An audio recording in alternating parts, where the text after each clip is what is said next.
I don't remember a time when curling wasn't a part of my life.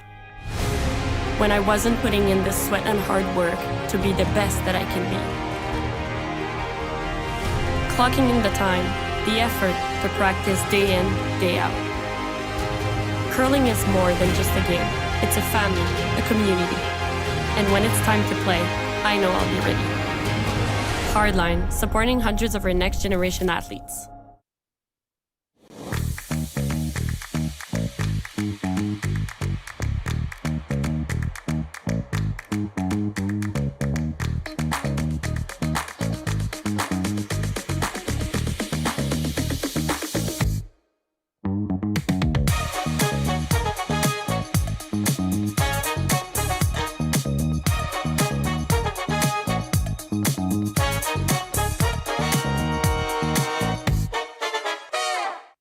We asked Saskatchewan what they know about 5G.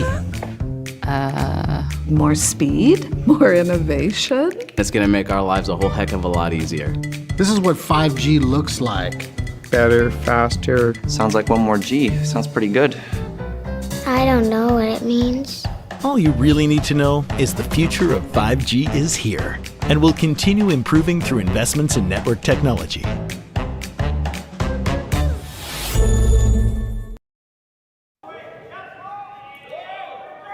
Hello and welcome to the RBC Dominion Securities Western Showdown here in Swift Current, Saskatchewan, Curling Stadium, Curling Zone presenting this one. My name is Marty Thompson. Sam Steep is alongside me here virtually for this first round, first draw here in Swift Current between Team Rylan Kleiter and Team Danny Casper.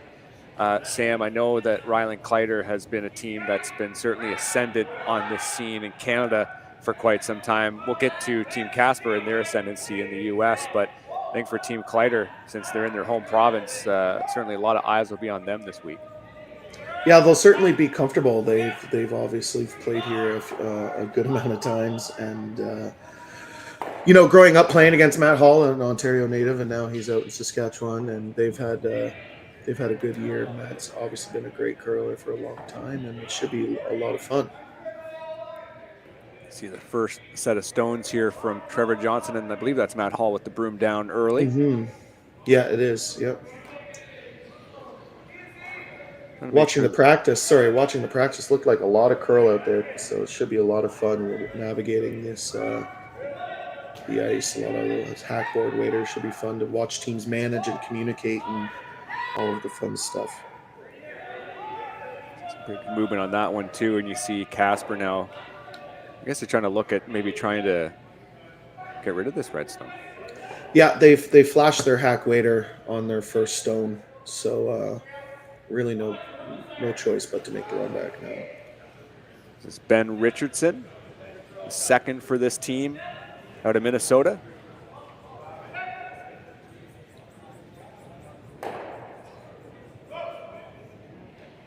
Yeah, not the ideal start for Team Casper to two half shots, or a 0.5 shot, which means they're going to be chasing unless they make this run back eventually.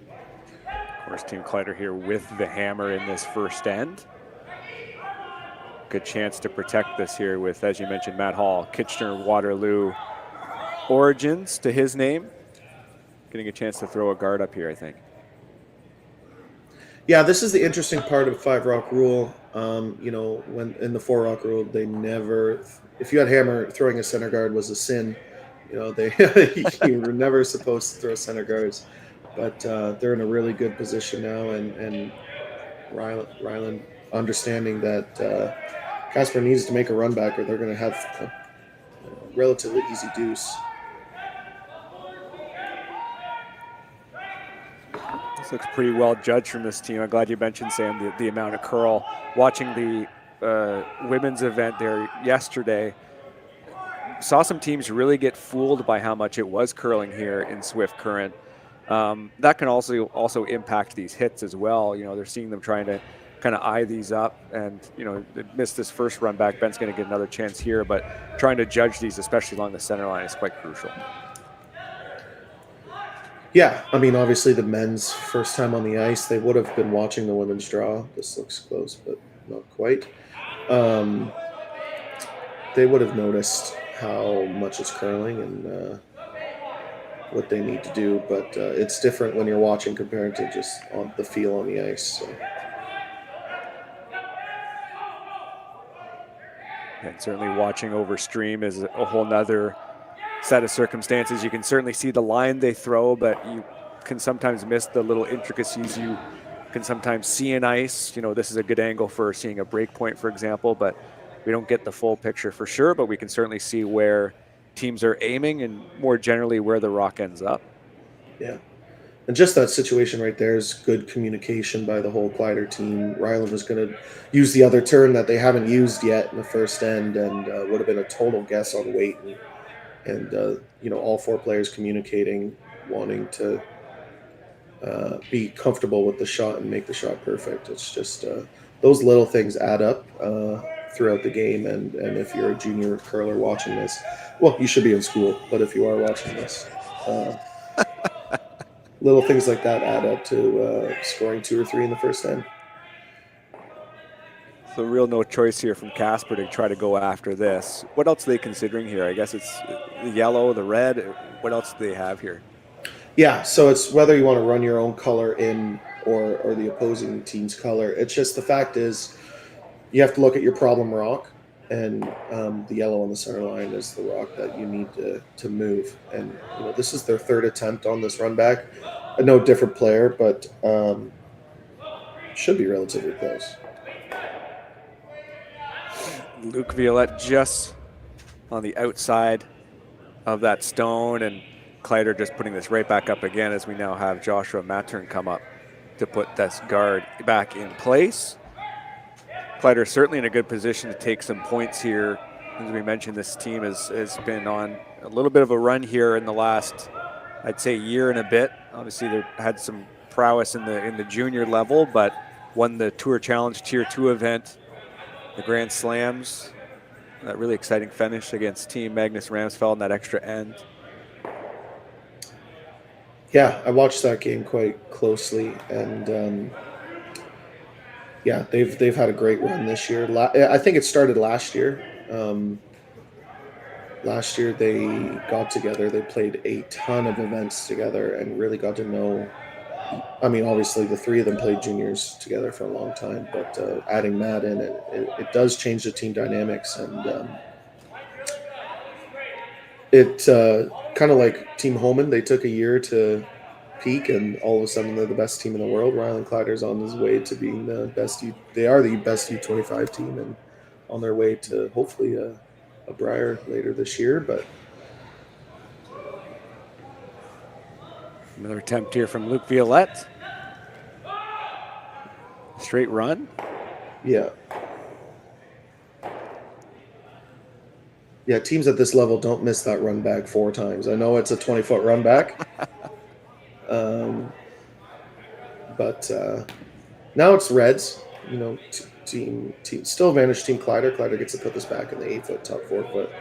But now Daniel Casper will be able to run their own color and hopefully, you know, for their sake, get a force. Mm-hmm. Let's come around here from Josh Mattern. As we approach Skip Stones here in the first draw at Swift Current.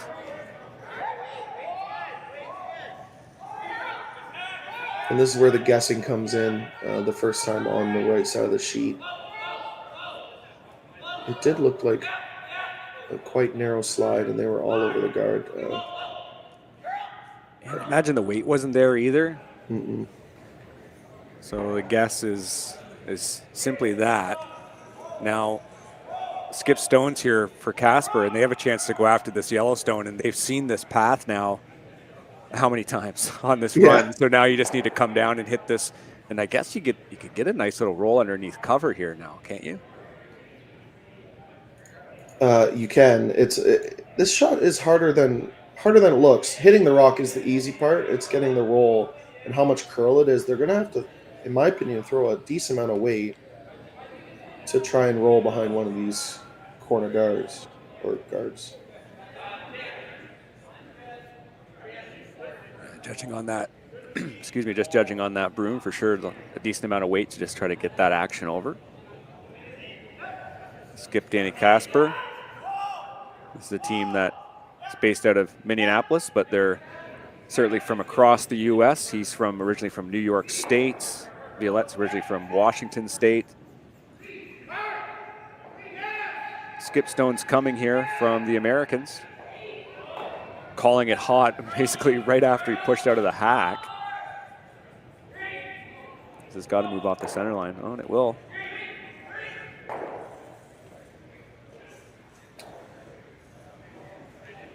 Yeah, tough line call there. That was a pretty big outward motion with the release, so wasn't sure how much that was going to curl, especially on the center line.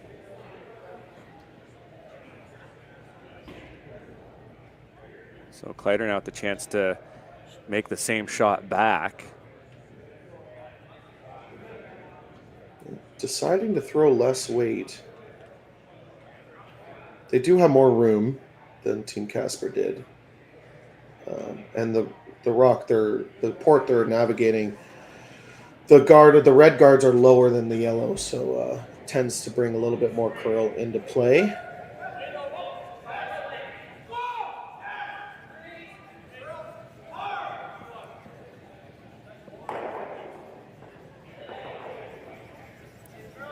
Rylan Kleiter, we were just mentioning off camera there, qualified for the mixed doubles Olympic trials through one of the direct qualifiers alongside Brittany Tran. They'll be playing in that over the holiday season.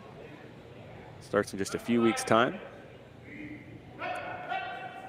Yeah, obviously a big accomplishment for Rylan and Brittany. They're one of the younger teams there, and obviously maybe not known on the slam stage as much. No, they're just getting their first appearances this year, but I think they're going to gain a lot of fans when people tune in. Certainly a young, exciting team in doubles for sure. And that is a well-executed shot from their skipper. Now Casper kind of has to chase this, no? Yeah, absolutely. It's a pretty high guard, and it's curling quite a bit.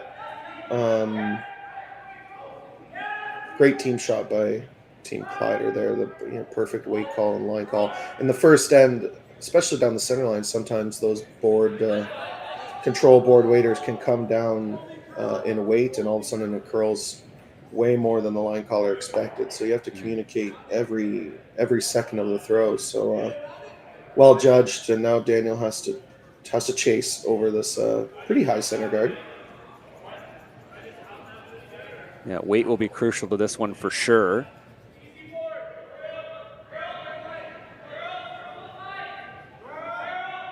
I'm saying it's a hair down, but it's not narrow.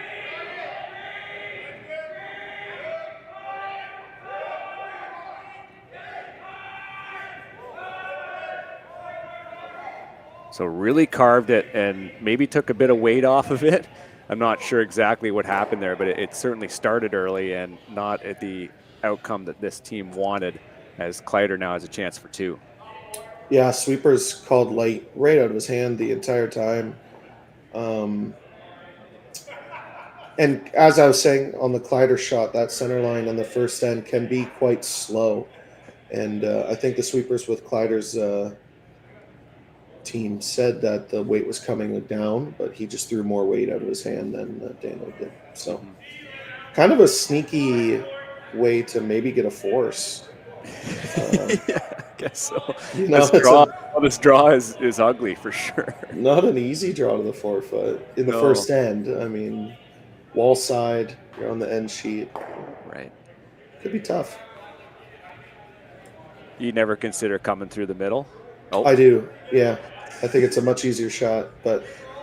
And maybe they see that too. Let's see if they change their direction here. Matt, yeah, they will do that. I mean, you've got something at least... Yeah, I don't know if it will over curl, even touch that red or something. I feel like there's just more margin for error coming through the middle.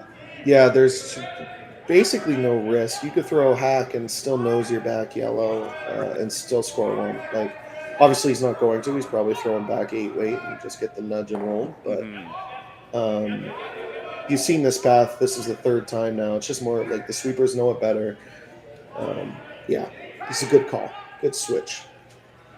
And there's really only been one path that's been played consistently this first end here in Swift Current on this 6th sheet. So Rylan Kleiter, final stone here in the first. He's going to head down that path to try to score a deuce, take an early advantage here in their first game at the RBC Dominion.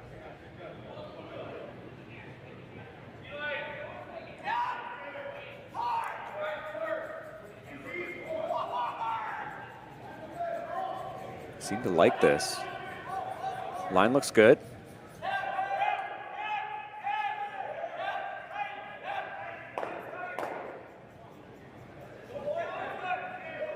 And that is a clutch little draw from Rylan Kleiter. Well done. Takes their 2 here in the first, and we will be right back from Swift Current.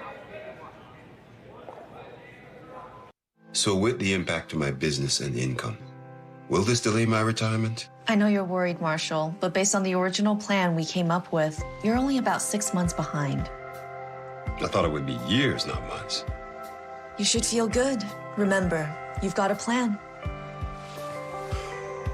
Thanks. With change comes questions. See the impact of your money decisions before you make them with RBC Wealth Plan.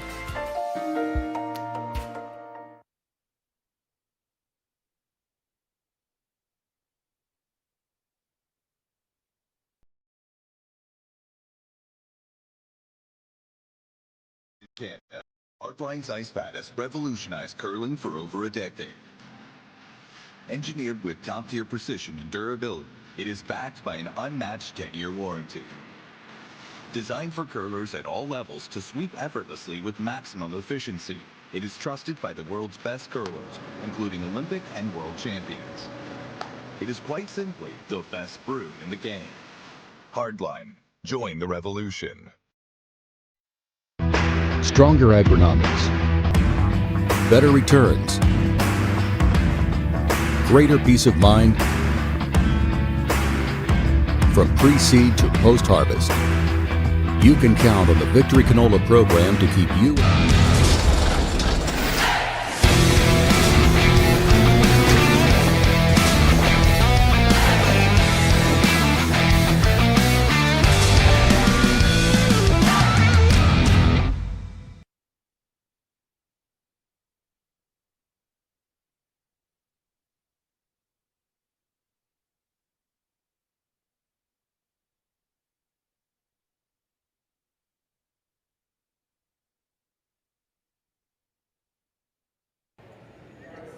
Hello, everyone, and welcome back to the RBC Dominion Securities Western Showdown here in Swift Current. Team Kleiter takes a 2-0 lead with hammer in the first and really controlled the entire end until Team Casper finally made that long run back, had a chance to force them, came up a little light on their last, and Rylan Kleiter drawing the forfeit for their 2 points.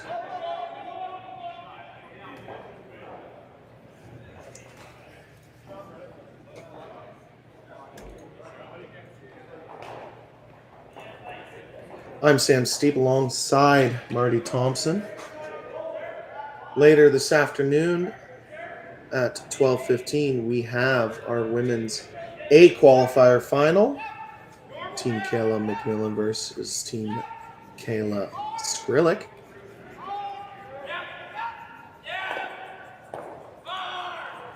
If you have just joining us for this weekend, the other A final is Team Strauss versus Team Schwaller on the women's side. They got to start yesterday.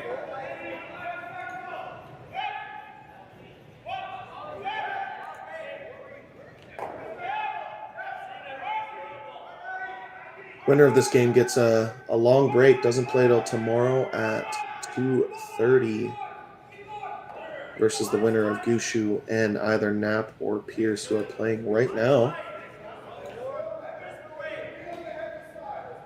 Obviously, you can catch all score updates on Curling Zone, and we are streaming every sheet. As a typical setup so far, corner guard, center guard. Matt Hall being asked to make the hit and roll around the center.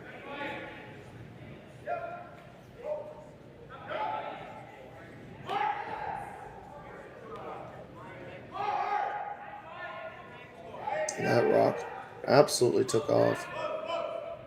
They didn't look too worried about it out of Matt's hand. Again, in the second end, this ice does seem to be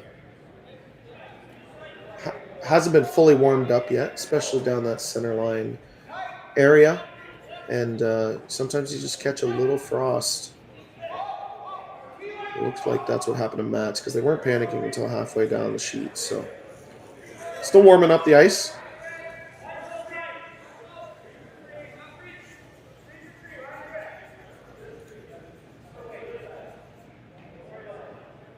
Ben Richardson's being asked to draw around the corner guards. It didn't look like a ton of ice, but maybe not quite curling as hard to the wings. Beeper's calling heavy.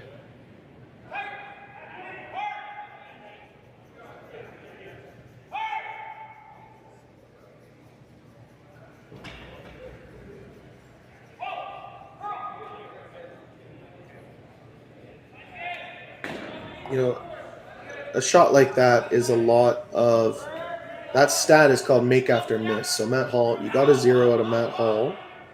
He peeled the center guard. You're trying to take opportunity, the make after a miss, to put more pressure on the other team. So that stat you can keep, you know, on your iPad or even in your notes. And it really makes or breaks a game. You know, if you make after miss more than the other team, generally speaking, you're going to win the game. So Team Casper not taking advantage of that miss. Now Team Kleiter gets a chance to do the make after miss, and Matt Hall doesn't make the mistake. You never want to give a player the same shot twice. The odds of them missing it 2 times in a row, especially at this level, is pretty much 0.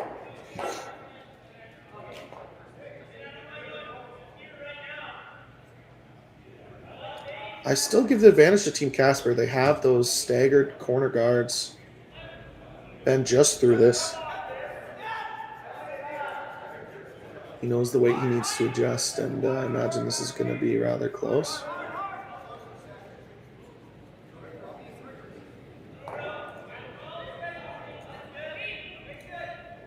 Update you on the other sheets.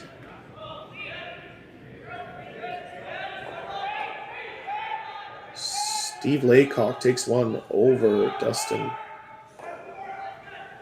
2 Saskatchewan teams playing against each other. This is Steve's home club, so should be rather close. And Charlie Thomas takes 3 over Evan Van Amsterdam in the first end. No mistake by Ben. Same with Matt. You give a player at this caliber the same shot twice, he's not going to make a mistake.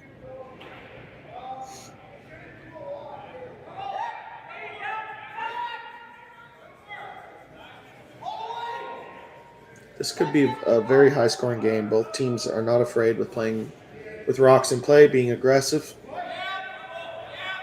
I say that as Joshua's about to get rid of 2 corner guards if it's made properly.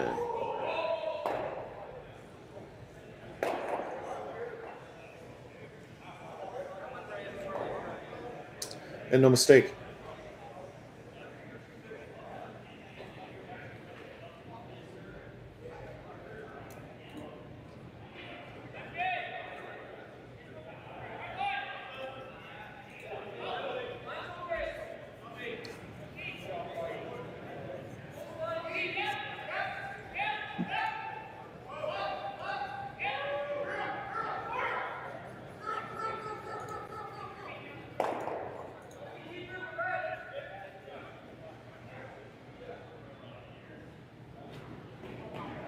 Luke being asked to replace that corner guard. Again, this is a path that maybe hasn't been thrown yet. A little bit wider than the corner guard path they threw in with the lead stones. So imagine that center line is going to be a little slow still.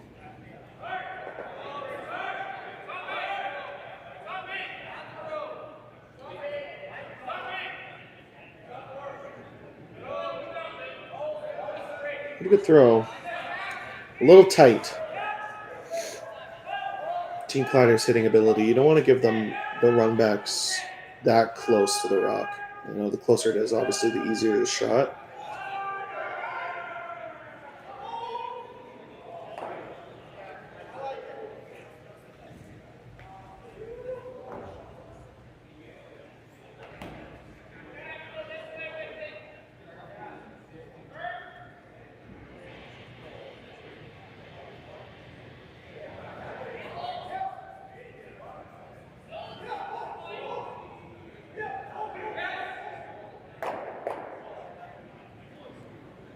No mistake. I think they called it to cross the face, but that curled pretty early out of Joshua's hand. Just keeps that guard there, but still gets 2 reds to disappear. So lots of granite left after Joshua throws. So well done. End's not over yet. Team Casper still has a guard to hit and roll around. It's still early. It's second end. Don't know what's going to happen here.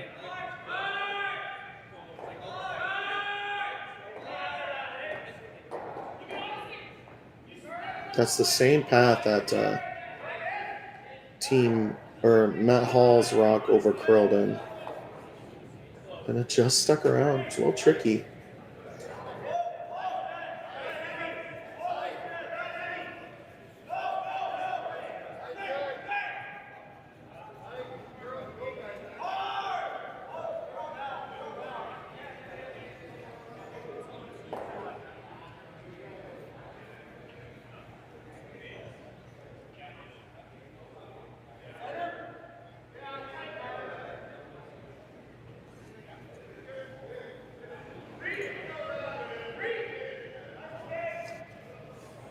Rylan deciding to hit the rock that did stay in the back 12. It's obviously the right call, being up 2.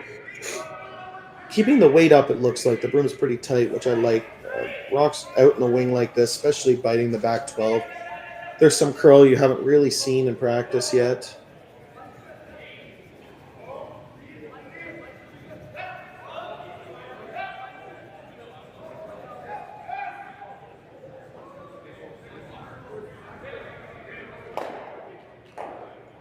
No mistake. That's the thing. With hitting a rock in the back 12, you don't love it because you know the other team's just going to draw around the center guard. But up scoreboard says hit, and sometimes you just got to take your medicine. You almost know that you're probably throwing a run back even before you call the hit on the rock in the back 12. So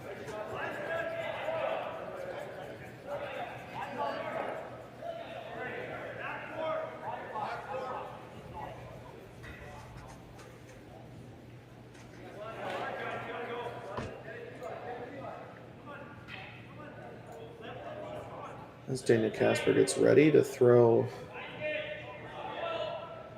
the draw around the guard.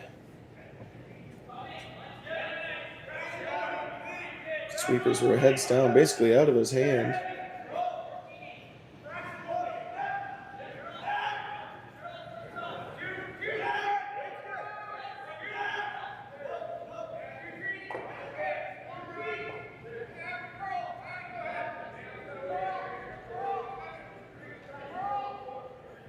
Sweepers fooled a little bit on that one. I assumed they thought it'd be a little slower in this path.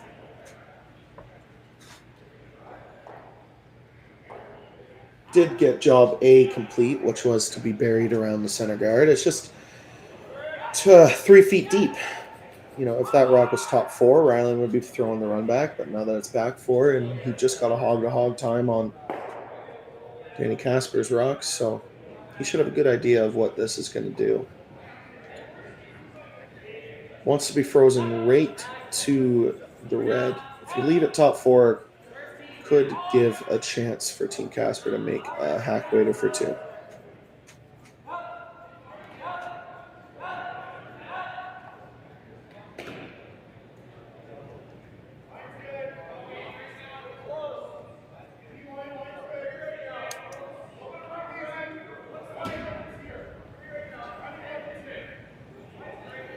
Sweepers calling heavy out of his hand.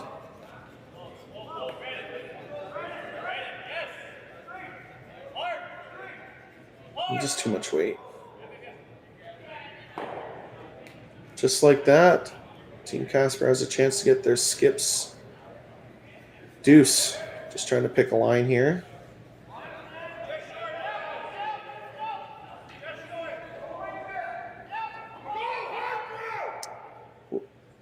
Rylan getting fooled with that path being a little bit quicker than his draw for 2 in the first end.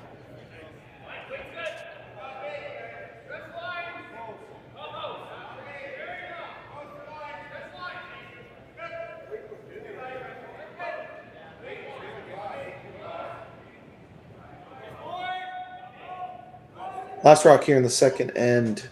Danny Casper needing to bite the forefoot for his 2 points to tie this game.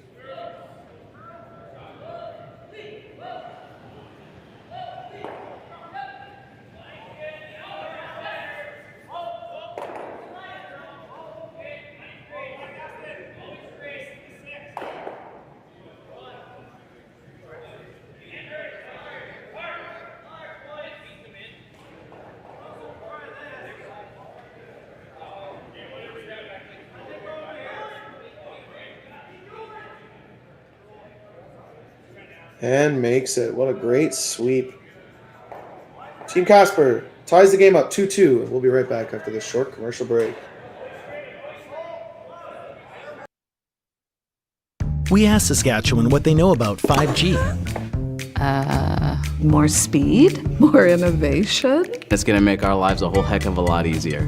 This is what 5G looks like. Better, faster. Sounds like one more G. Sounds pretty good.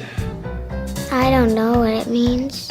All you really need to know is the future of 5G is here and will continue improving through investments in network technology.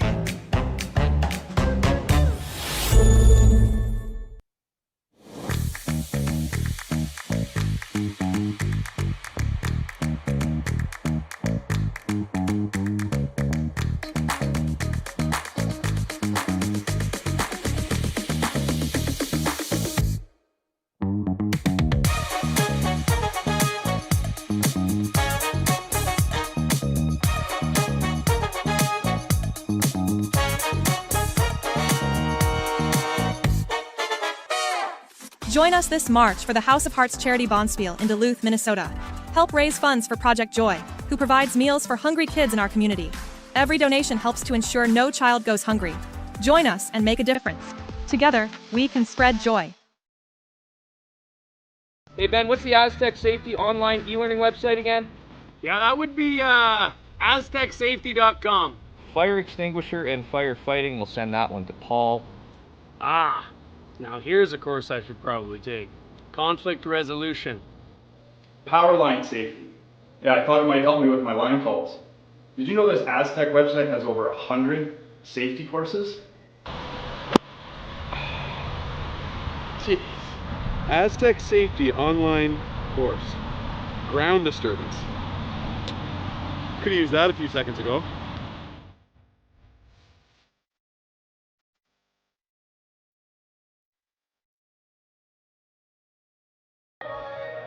Hello and welcome back to Swift Current, the Western Showdown, sponsored by RBC Dominion.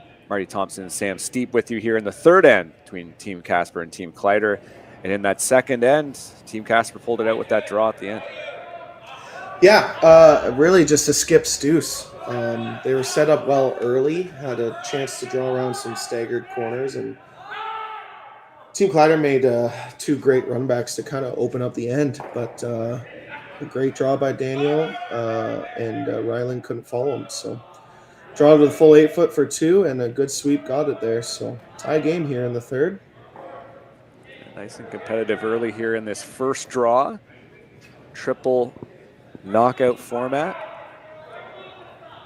This is Aiden Oldenburg trying to make the wraparound and runs certainly a wider path. They might end up coming just to the back of the 8-foot. And yeah, it gives something for Team Kleiter to attack and I guess sit 2 with some decent spacing here. Yeah, it's interesting to play the hack waiter. I mean, you're in odd ends. You're okay with the blank. You're probably peeling as soon as after this next rock. Some teams probably would draw the top 4 foot here and be a little more aggressive, considering there's basically 2 center guards. That yellow is biting the top 12, but how much it curls, it's basically center guard. Trevor Johnson, the lead for Team Kleiter. He's been with Rylan for quite some time, maybe over a decade. And that makes a nice little rollout. Playing lead now, but I believe has played third and second previously, so certainly no stranger to playing those kinds of nice touch shots. Meantime, we have Oldenburg trying to answer back here with a hit of his own. Or my apologies, we're now up to second stones. This is Ben Richardson. Yeah, third end, the ice should be relatively warm in pretty much every path. Last end, they had a couple of grabs, or what looked like a lot of curl on a couple of stones. So. Really good sweep. And this is an instance where maybe a junior team would throw normal weight where a sweeper can't really guide the rock, just like Team Casper just did. When you throw that control board waiters, a board's been typically the weight that these men's and women's teams have been throwing on open hits now. You bring the sweepers into it and have a chance to make the shot perfect. So it's good to bring the weight down like they are. It's a bit of trusting your own ability as a thrower, but crucially trusting the sweepers as well to make the shot just right. Yeah, exactly.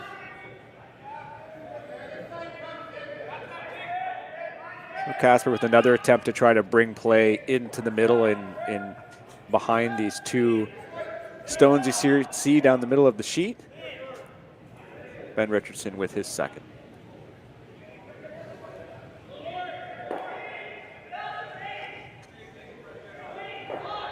Luke Violette with the sweep on the inside here.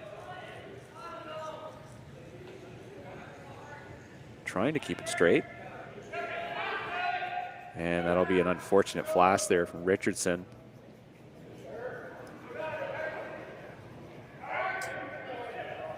And what are the options here for Kleiter? Either come around or split the house. Yeah.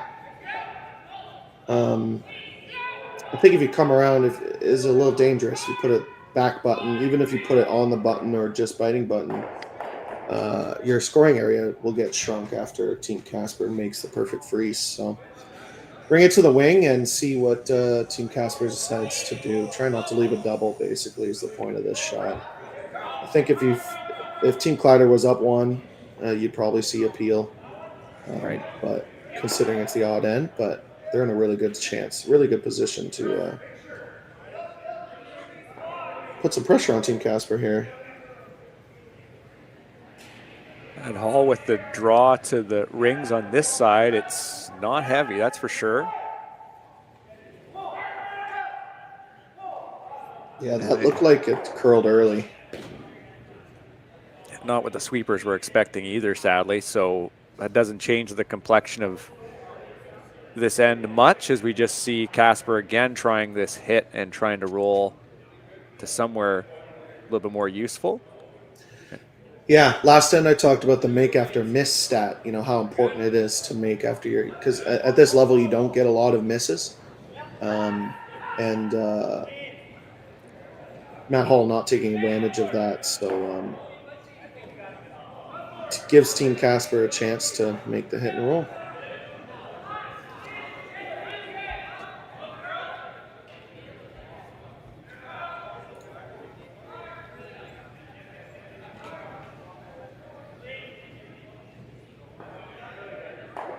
Come up just to get that nice solid nose.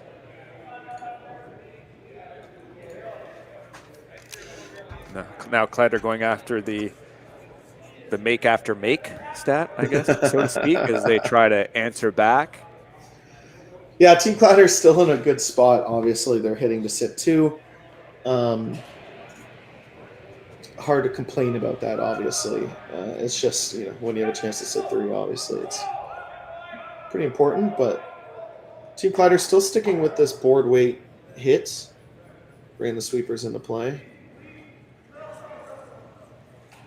See Trevor Johnson with the sweep here. Quite an effective sweeper, as you can just see. Manages to bring that one over and get a decent chunk of that red rock. Yeah, and another great reason why to throw board weight if you have sweepers like that. You know, obviously Matt Hall being a skip for most of his career, his sweeping is obviously a lot better than it was last year. But when you have two guys like Joshua and they're amazing sweepers, and you're going to give them the broom almost every time you can.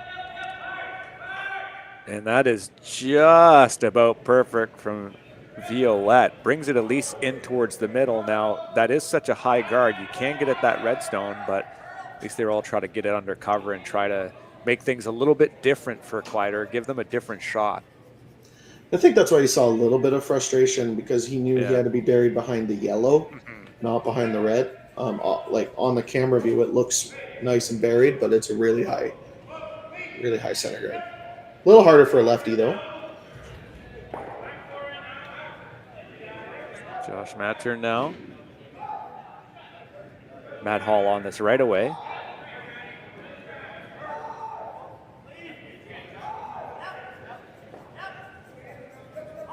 That's an unfortunate wick off that guard. Now, can it still bite? Oh, that's at least that's something here for Kleiter, throwing the yellow stones as we now approach Skip's throws here in this third end. If you're Team Casper, what do you think the options are here, Sam? Yeah, you got to either draw top 8, top 4, or guard it. I mean, obviously, you can hit. It just takes all the pressure off of Team Kleiter. Unless you make the hit and roll absolutely perfect, which on this ice is, on the way the ice is playing out in the wings, it's pretty tough.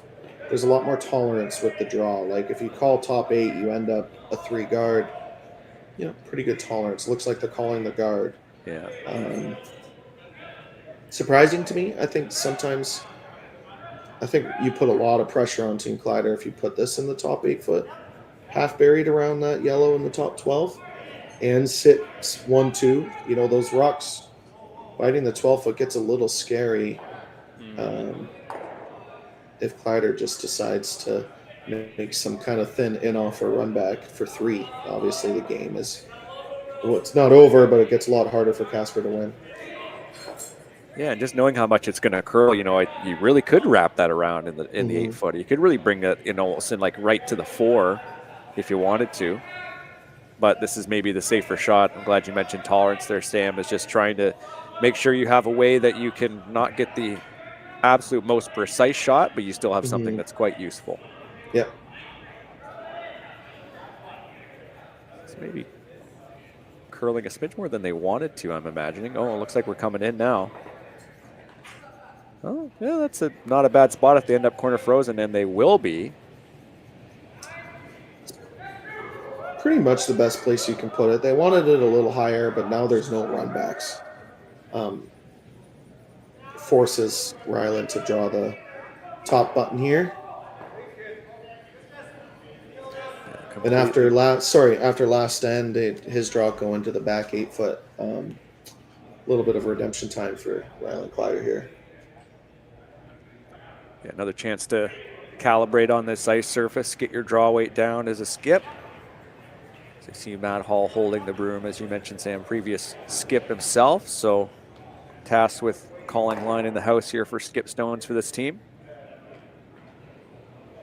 It's one of the reasons why Matt Hall was a good pickup for Rylan Kleiter. He kind of fits this team perfectly with Joshua and Trevor being such good sweepers. You let them sweep skip stones. Matt's been calling line since he was 8 years old. So, is that a true fact? 8? It might even be earlier. You're skipping the family team at 8 years old. Yeah. All these sweepers are on it right away. Let's see how much magic they've got in them. This will be down, though. Maybe Kleiter just with overcompensation there. I know you said he sort of pinged one to the back 8 in his last draw. But that was a little short. maybe the path too. They haven't played this board side as much. Yeah, I'm it not could be a sure. mix of both. It's Yeah. definitely, I mean, as a skip, you'd like to feel the adjustment, but obviously maybe a little bit over adjustment and a slower path. Interesting situation for Casper. I think, yeah, I would like to take the pathway that Rylan just threw, as Luke is suggesting. Because even if you end up as a guard, you're taking the path away, and you'll probably see Rylan play some kind of in-off for 2 or 3 if you're not in the house. I mean, Kleiter just played that draw, and I know that's maybe Casper hasn't played that side, so maybe he doesn't want to, but, you know, Kleiter would be certainly inclined to throw the same thing with just a little bit more weight and make it, but they will be protecting this side. Are they going to try to come right in, Sam? Are they going to try to be like on the forefoot? Okay, that makes a little more sense. To me, it's like Monopoly. You're kind of giving them a get-out-of-a-jail-free card. This rock is so important because it needs to be full 12-foot. If this ends up as a guard, you'll probably see Rylan take on some kind of angle run back for 3. Yeah, right. Where in the other path, if you know, at least you're taking away the same shot he just threw. But he knows this path. He knows the weight he needs, so I imagine he's going to be relatively close. Final stone here for Casper in this third end. Broom right down. And looks like this will be light. They're going to be bringing it in, though. They will just get to that 12-foot barrier you mentioned, Sam, and saves this a little bit for this team out of the U.S. How do they see that red? I think it's... Ugh. Oof. Yeah. I guess so. I guess it's worth the risk. Maybe our camera isn't on the center line, but I think it is, and it's not there. So yeah, okay. It's worth the look because it is for 2 or 3, but yeah, it's draw all day. And Team Casper, if that's short, they could be in a lot of trouble. But no mistake, draw to the button for 1 point here in the third. And a great sweep from Team Casper there with Richardson and Oldenburg just ensuring that rock made it to that 12-foot and gave Kleiter really only one choice here in this third end. Final stone here for this team out of Saskatchewan. Playing in Saskatchewan.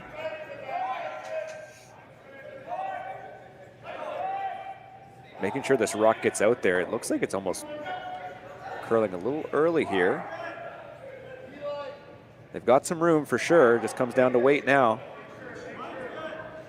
And they will bring it right down, right to the pin. Fantastic draw from Rylan Kleiter. No mistake on his second. Make it 3-2. We'll be right back here from Swift Current.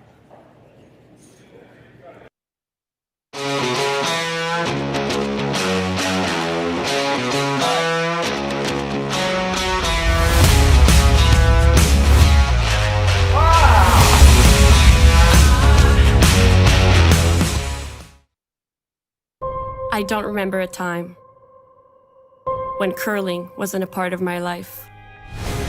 When I wasn't putting in the sweat and hard work to be the best that I can be. Clocking in the time, the effort to practice day in, day out. Curling is more than just a game. It's a family, a community. And when it's time to play, I know I'll be ready. Hardline, supporting hundreds of our next generation athletes. Saskatchewan, you know Sasktel because we're everywhere. Because being everywhere keeps us connected to you. With Sasktel sponsorships, we get to be part of your community. We're here with you, and we're here for you. It's easy to get started. All you need to do is apply. Sasktel cares. Always has, always will. To apply for sponsorship, visit sastel.com/sponsorships.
Welcome back to the RBC Dominion Securities Western Showdown here in Swift Current, Saskatchewan.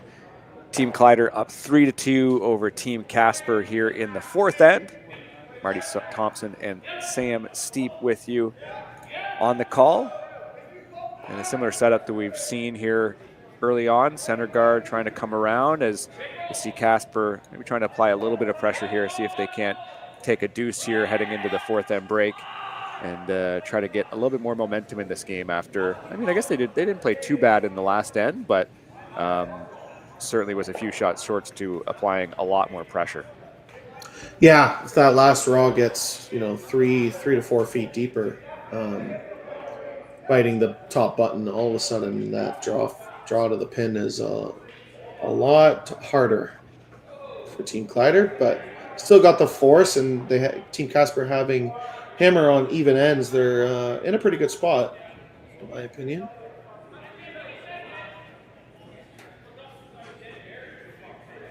This Team Casper, as mentioned, based out of Minneapolis. Aiden Oldenburg throwing lead stones. He's new to the team this year.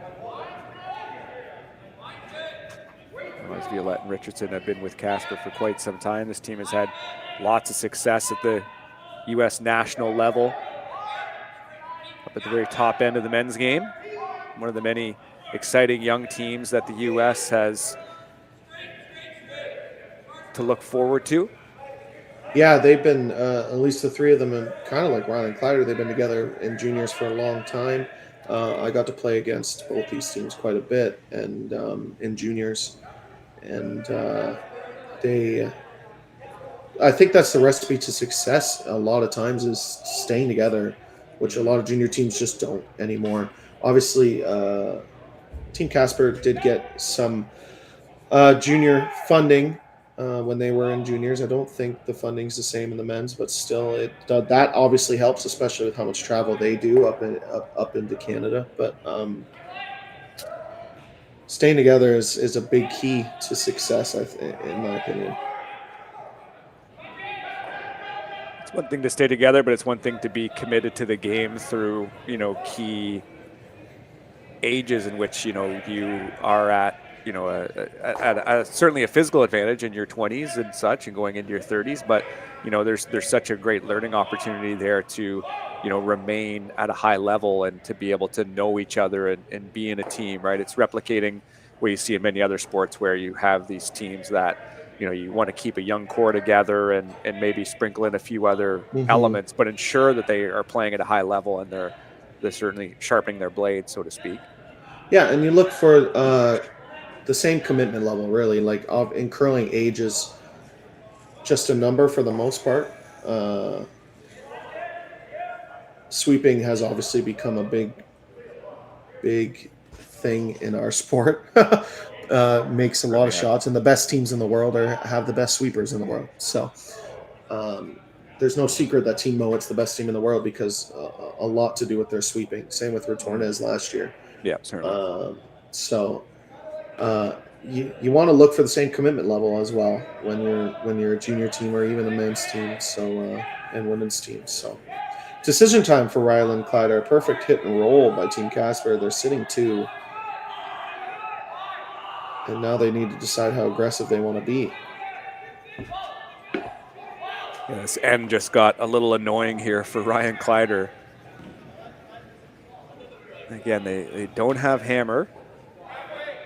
Trying to find a way to change the shape of this 8-foot especially. That overhead angle just shows exactly how awkward those red stones are. And looks like Matt Hall is going to try to play into them with those yellow stones. Yeah, I like the tap call. Maybe a little aggressive, but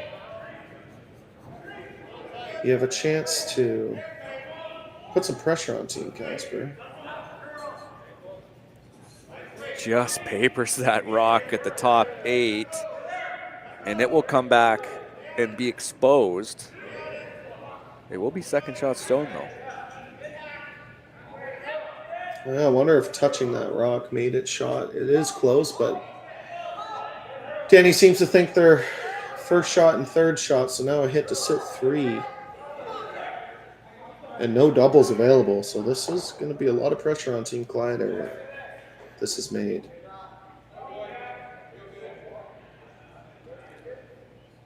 First game here in Swift Current. The winner goes on to play tomorrow at 2:30 p.m. Eastern Time. That'd be 1:30 local. Or no, my apologies, that would be 2:30 local. Yeah. Yeah, they get a long break, 3:30 Eastern Time. The winner of Gushu and either Knapp or Pierce, which Knapp and Pierce are in a close game with 3 blank ends in a row by Team Kelly Knapp. It's just going to skate by. It will, but so much so that it'll roll all the way to the other end of the house. Kind of back to where they start a little bit here for Team Kleiter. Hit and roll. That seems like that's the call, eh? Yeah, they gave it. They gave an attempt on this tap. It looks not easy, and you're up 1. I do think the hit's the call. If you trade hits and then make a hit and roll to center or make a double, obviously all these guys, all these skips are thinking 2, 3, 4 shots ahead, and you got to think about both teams making and trading hits, and eventually you'll have a double or you'll have a hit and roll to get out of this end for Team Kleiter.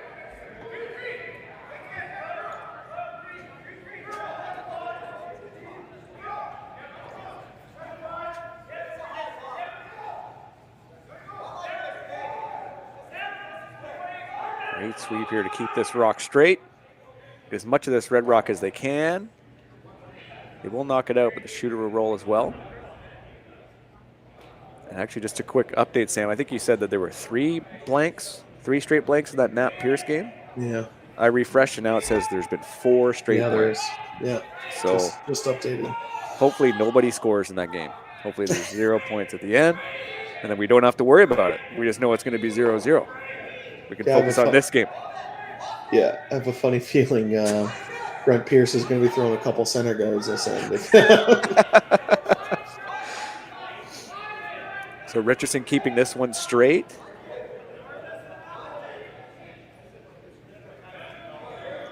Yeah, these shots are really important to keep it. Obviously it's pretty precise, but you want it behind T line, but also sitting second shot, which is exactly what they did. If it overcurls, you're not second shot.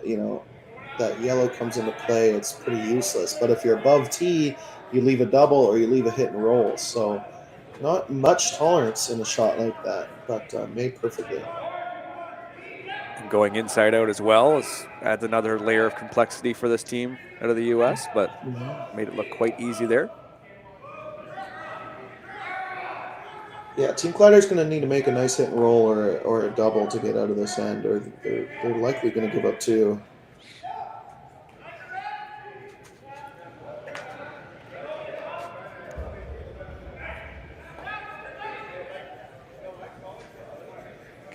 Good chunk of this red rock and roll down. They will, I'd imagine that wasn't the kind of weight that they wanted, Sam, so they ended up sort of audibling for the one at the back. Yeah, they changed the call nearly out of his hand. Sweeper's called light, and that is the hard part about these board waiters, especially out in the wings. Sometimes, your feel when you're kicking out, it feels like board. You let it go, all of a sudden your sweepers are calling pack or back line. It's not the best feeling in the world, but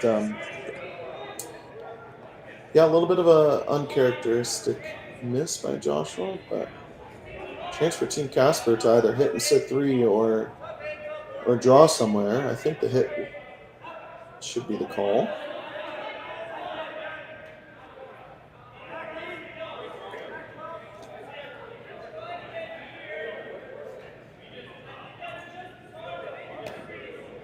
The hearty debate here. You're still thinking the hit? I am. It's hard to, I don't know, the draw seems tough. You hit, it's not an easy double, or you can't make a double and stick around, so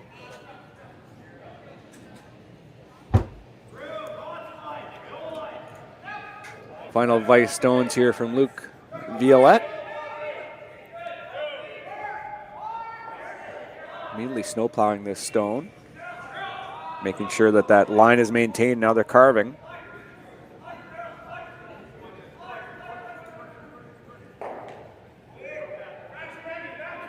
Doesn't look like their third shot. That was the risk of the hit. You basically had to be on nose. Well, they must be if they're looking at the double. Yeah, just that thin double on the outside.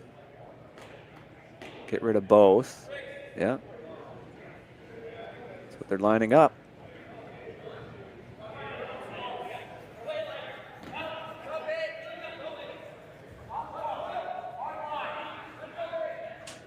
Team Rylan Kleiter looking to get rid of some red granite here as they're up 1 in the 4th end.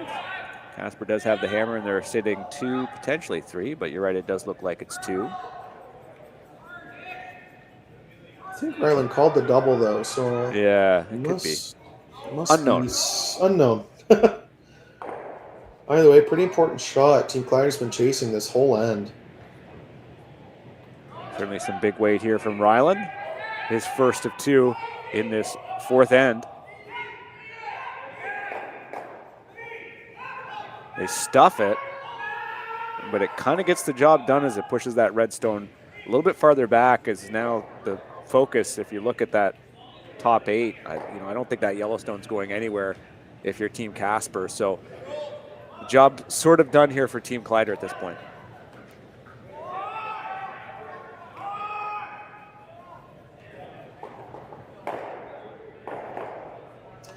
Yeah, it is job done. It's really hard to bring that yellow into play. I think that's what Team Casper's talking about. It's how do you move it? It's too risky, bring right? 3 or 4 into play. Yeah. I think it is as well. It could be something on your last if it's available, but yeah, oh boy, maybe throw some. I don't even know. You throw some down weight maybe to try to, like, you want your shooter to potentially stick around. Like you don't just want to pick it out sideways. Yeah, I think they're discussing how they score 3. They kind of understand that they pretty much have 2 locked up unless they throw a 0. So how do you score 3 points? And a 3 is so big against a team like Rylan Kleiter. You could draw half to 3/4 buried top 4 foot, half buried top 4, make Rylan's shot quite a bit harder, but it is a more precise shot, and you could leave a double. The safe shot is freeze, the back one, which is what they're going to call, and I think it is the call. 2 points is too important here. Yeah, the plan is just to come down to that red and then let Kleiter throw something here on his last. Crucial end for this team out of the U.S. Finished 2nd in last year's, or my apologies, finished 3rd rather in last year's men's curling championships. Yeah, they'll have a real shot going into nationals this year. They're playing a lot, just like the other top 2 American teams. But so call on the line right away here.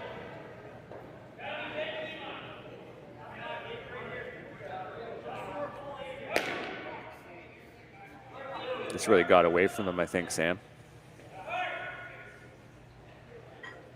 It's going to overcurl. They didn't seem panicked until they were. Yeah, a little bit of a mistake. Considering that rock, they wanted it back 8 foot, and now they leave a double. All of a sudden, Team Kleiter could be sitting 2 buried. And Rylan's... he knows how to throw the big, heavy, up-weight shots, so imagine he'll be pretty close here. And this is something that he just threw this path in his first, so yeah, going for the double here. Sit 2, like you said, really put the pressure on. All of a sudden for Team Casper, like you said, unless they throw a 0, and this maybe isn't exactly a 0, but it gives the Kleiter team a really good chance to shift momentum.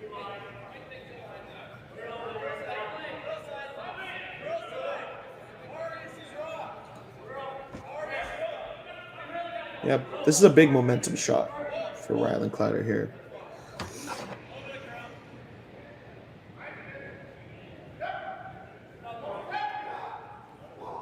Team Kleiter's last here in the fourth. Big opportunity with this double. It is close. They don't quite get it out of the 8-foot. Decent attempt here from this team from Saskatchewan, though.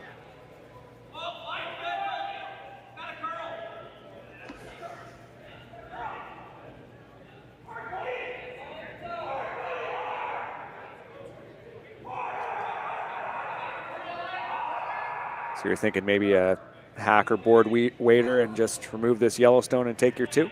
Yep, that's exactly what is being called, and yeah, it's the right call. Just need to stay in the 8-foot. They've seen this path a lot, so he should be rather close.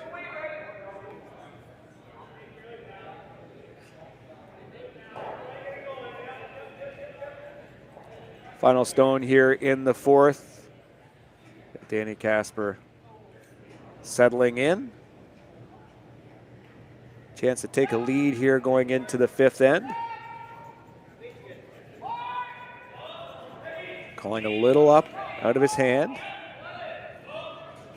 Still keeping it straight. Here's the carve. Should be close.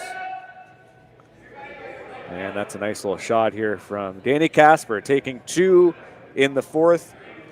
Make it now 4-2 for the Americans heading into the 5th end.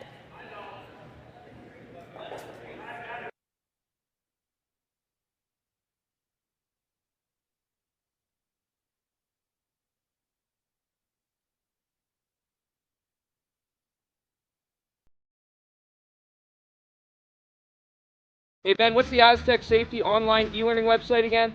Yeah, that would be aztecsafety.com. Fire extinguisher and firefighting, we'll send that one to Paul. Ah, now here's a course I should probably take. Conflict resolution. Power line safety. Yeah, I thought it might help me with my line calls. Did you know this Aztec website has over 100 safety courses? Jeez. Aztec Safety online course. Ground disturbance. Could have used that a few seconds ago.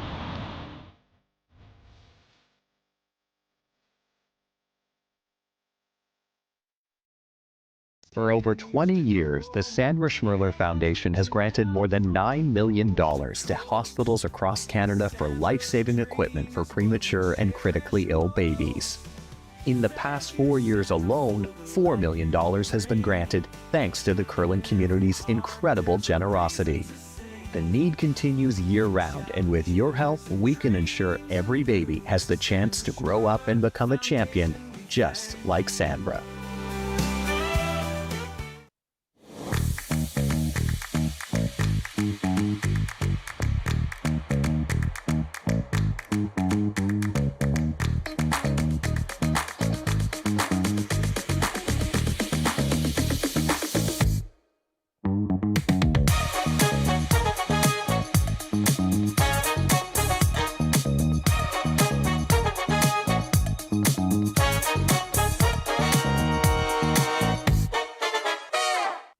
We asked Saskatchewan what they know about 5G. More speed, more innovation. It's gonna make our lives a whole heck of a lot easier. This is what 5G looks like. Better, faster. Sounds like one more G. Sounds pretty good.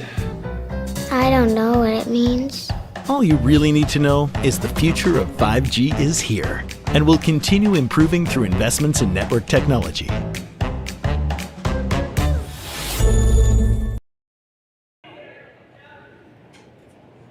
Hello and welcome back to Swift Current, Saskatchewan for the RBC Dominion Securities Western Showdown.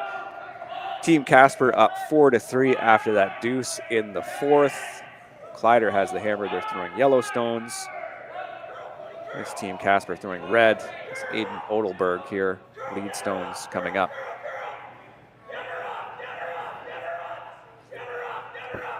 Yeah, so far, perfect setup. Perfect corner guard, perfect center guard.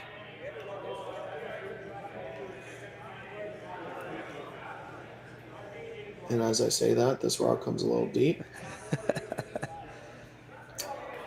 I do like the aggressive call, the double center. A lot of teams, maybe junior teams or teams watching this, might not agree with the double center. You're up one, but in the fifth end, it's so important to get a force or even force them to 2 points. You know, you want to stay on the even side of the scoreboard and kind of keep your fate in your own hands, really, when it comes to that eighth end. So I like the high center guard call. Unfortunately, it came a little deep. But. And Team Kleiter throwing these two in the corner and then coming around. And that is pretty good there from their lead and Trevor Johnson. Yeah, pretty perfect setup. What's even more unfortunate maybe for Team Casper is that those rocks are perfectly lined up, and I mean there'll be some drag, but the run back will be, depending where they hit the rock, which should be relatively easy to make.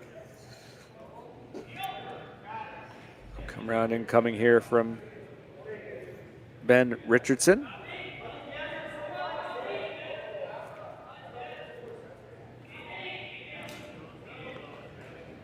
The line will be crucial here just to make sure that if they're in the rings, and to make sure that they get right underneath.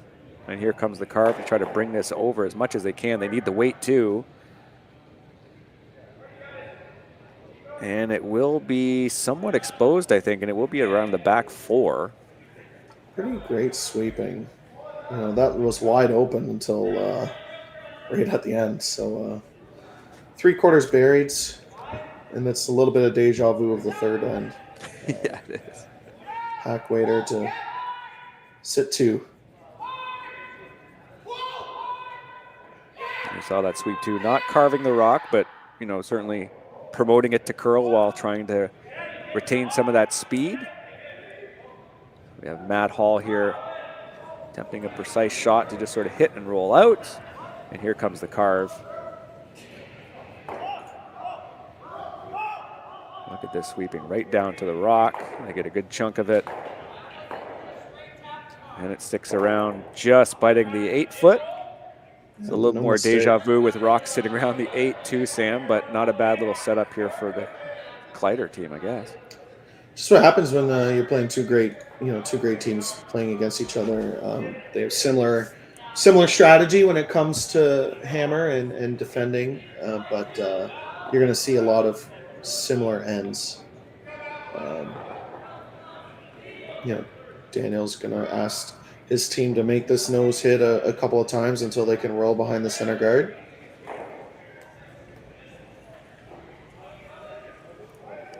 They've been impressed by Team Kleiter's ability through these first 3 positions, second as well with Matt Hall, just to make some of these more precise hits and really put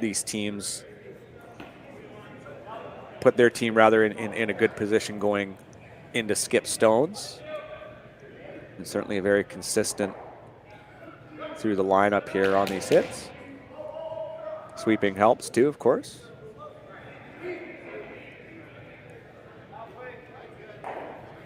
That's a decent spot as well.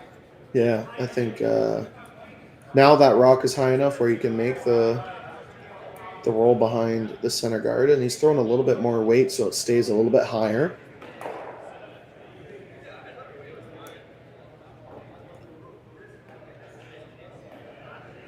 You could argue one more nose and then make the hit and roll, but you don't want to give Kleiter another chance to roll to the edge of the 12 foot and then you're restarting. So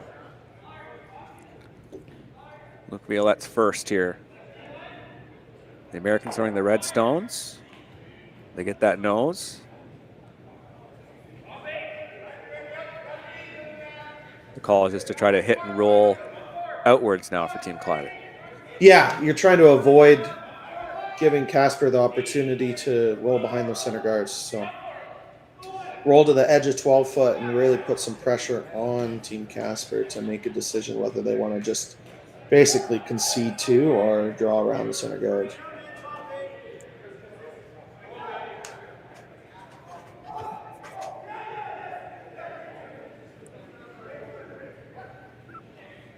Plan B to get this hit and roll.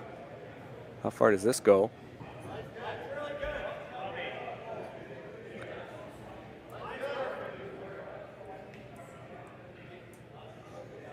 Thoughts on that roll? Not a bad little spot, eh? Kind of works.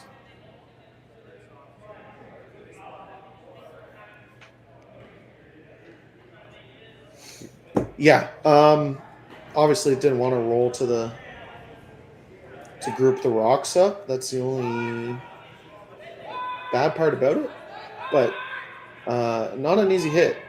Team Casper has to either make a 15-foot run back double or draw around those center guards, which, as I said earlier in the end, it's a pretty easy run back. I like the call, just because if you do get the peel, you'll have a generally easy double. Yeah, there's certainly some tolerance in this. And maybe you make a nice one for the highlight reel. Luke Violette here, big weight, final stone here for this vise. Looks close with this line call. And they do manage to just group those red stones up in the middle of the sheet. Now Kleiter has a chance, I guess, to, yeah, put the guard back up or split the house.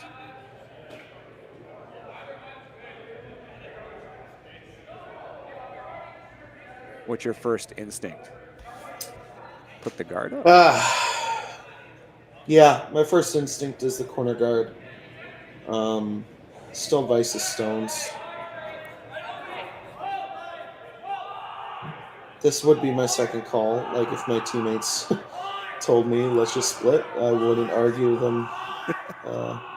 It's basically a 50-50. You know, you can throw the corner, force Kleiter to draw around those center guards, or make a run back, or you split. If you split, you're basically guaranteeing that Casper's not going to use those center guards. They're going to play the double.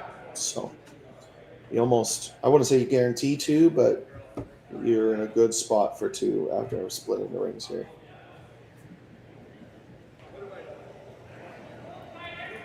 Josh Mattern here. Lefty joined this team following the pandemic. He's had some pretty good success since then.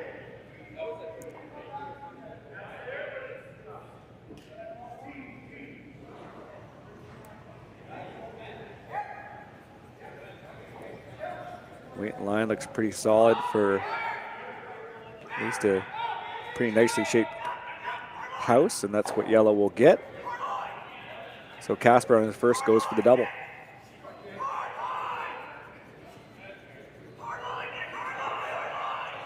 Yeah, just like I said, splitting the rings basically guarantees the other team throwing the double. Then you'll have a hit and roll or an open hit.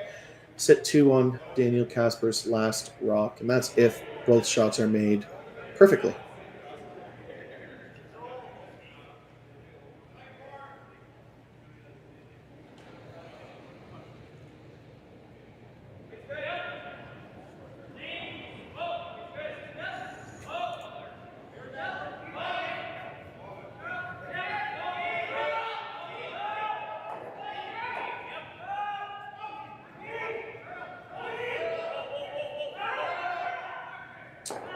An interesting outcome, didn't quite make the double, but did roll in front of the yellow.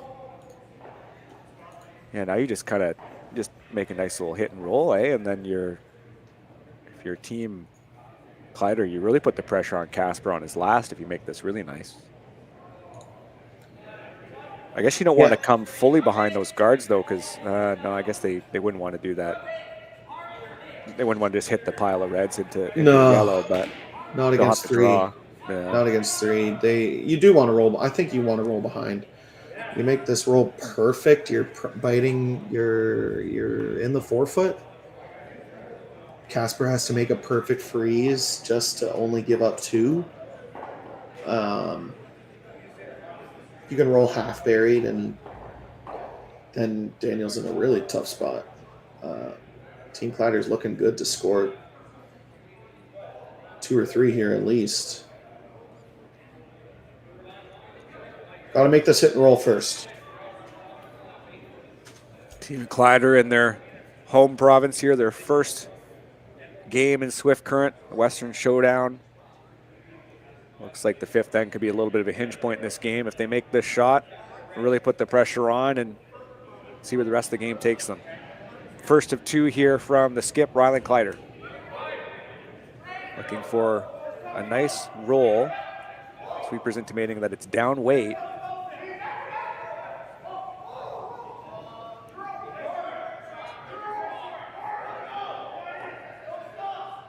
And they will get not quite the roll they were looking for. Seemed like it was good management from the sweepers, but I guess when they plowed it, it maybe hung out a little bit more on them. Yeah, I mean, it's just a compliment to the sweepers. They're such good sweepers that they popped it out a little bit too far. Maybe just a little bit early line call. Kind of sets up a shot to get out of jail here for Team Casper. They can make this board weight hit and roll under those center guards. You could also throw control and make the double if you want to. You have to get pretty close to that with the guards, but right. I think you're pretty happy if you're Team Casper if you're only giving up 2 here. So I think they're going to try to throw this control weight double. You could get best of both worlds and get the little bit inside roll too. Mm-hmm.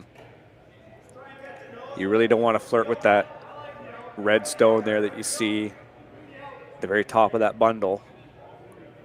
Yeah, can't give up 4. Yeah, have to make contact. Final stone here for Casper, throwing against 3 yellow stones. Curling early here. Well, looks like there's a good management. Gonna be right tight to that red guard. Will they get the best of both worlds? Wow, what a precise shot there from Casper. They will give up 2, but that was an excellent shot. Yeah, never thought they were going to make it by crossing the face. And I don't think that's what they called. A little bit of an aggressive line call, calling them to curl early, but they get away with it and make the double. And like I said, they're pretty happy only giving up 2 here. And you at home were not the only one wincing when that rock passed that red guard. It's like, but made it. Kleiter still has to make this one for 2. Final stone here in the 5th. Hit and stick.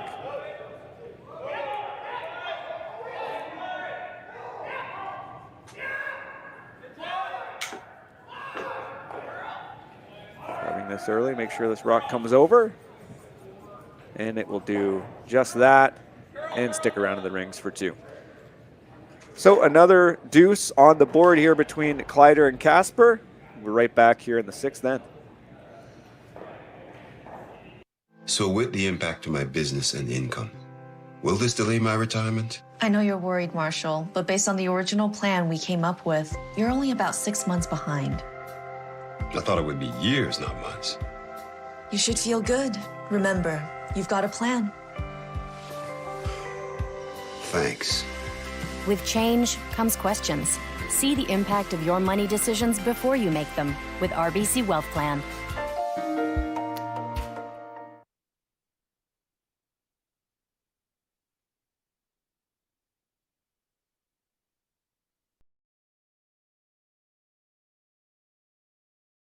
In Canada, Hardline's Ice Pad has revolutionized curling for over a decade.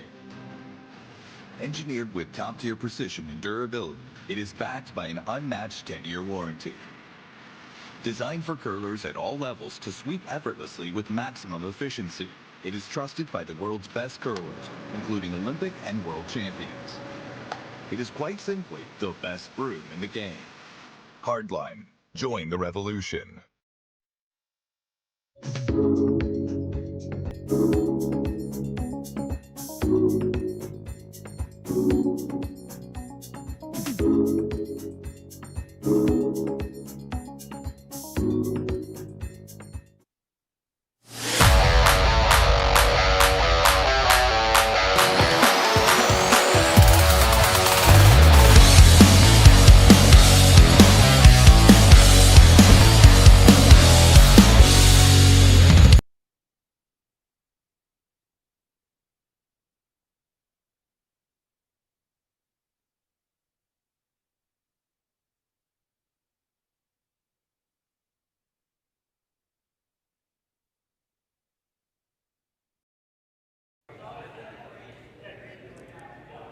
Hello and welcome back to Swift Current, the Western Showdown presented by RBC Dominion Securities.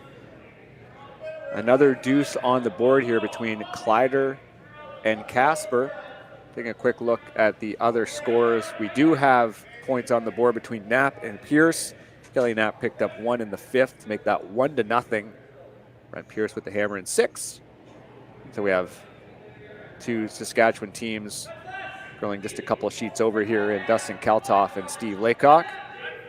Steve Laycock up 4-3. Kaltoff with the hammer in 6th. Meantime, we have another local team here, and Charlie Thomas out of Saskatoon. They're up 4-2 over Evan Van Amsterdam of Edmonton. And Charlie Thomas with the hammer in 5th. Going back to this game, we've now posted 4 deuces. Certainly been back and forth. Momentum really hasn't been on one team's side for any long stretch of time for sure, but it's also been some pretty good shot making from both teams. The odd miss too, but waiting for this game really, I think, to open up, Sam, to a certain extent. Yeah, I mean, I said at the beginning of the year to bet, the beginning of the game to bet the over in this. I knew it was going to be a high-scoring game. Both teams aren't afraid as we've seen, both teams aren't afraid to play with rocks and play and be aggressive. So this will be a typical setup: a center guard and draw around and a corner guard draw around. We'll probably see some run backs pretty soon, but some exciting times here in the 6th, the all-important 6th end. And Casper with the hammer in the even ends. Really make sure this wraps around, and they will only just partially get around there. Team Rylan Kleiter with the chance for the in-off here, and this Kleiter team, as we mentioned, certainly on the up in the game in this country, and they'll be looking forward to the Sasktel Tankard coming up here in 2025.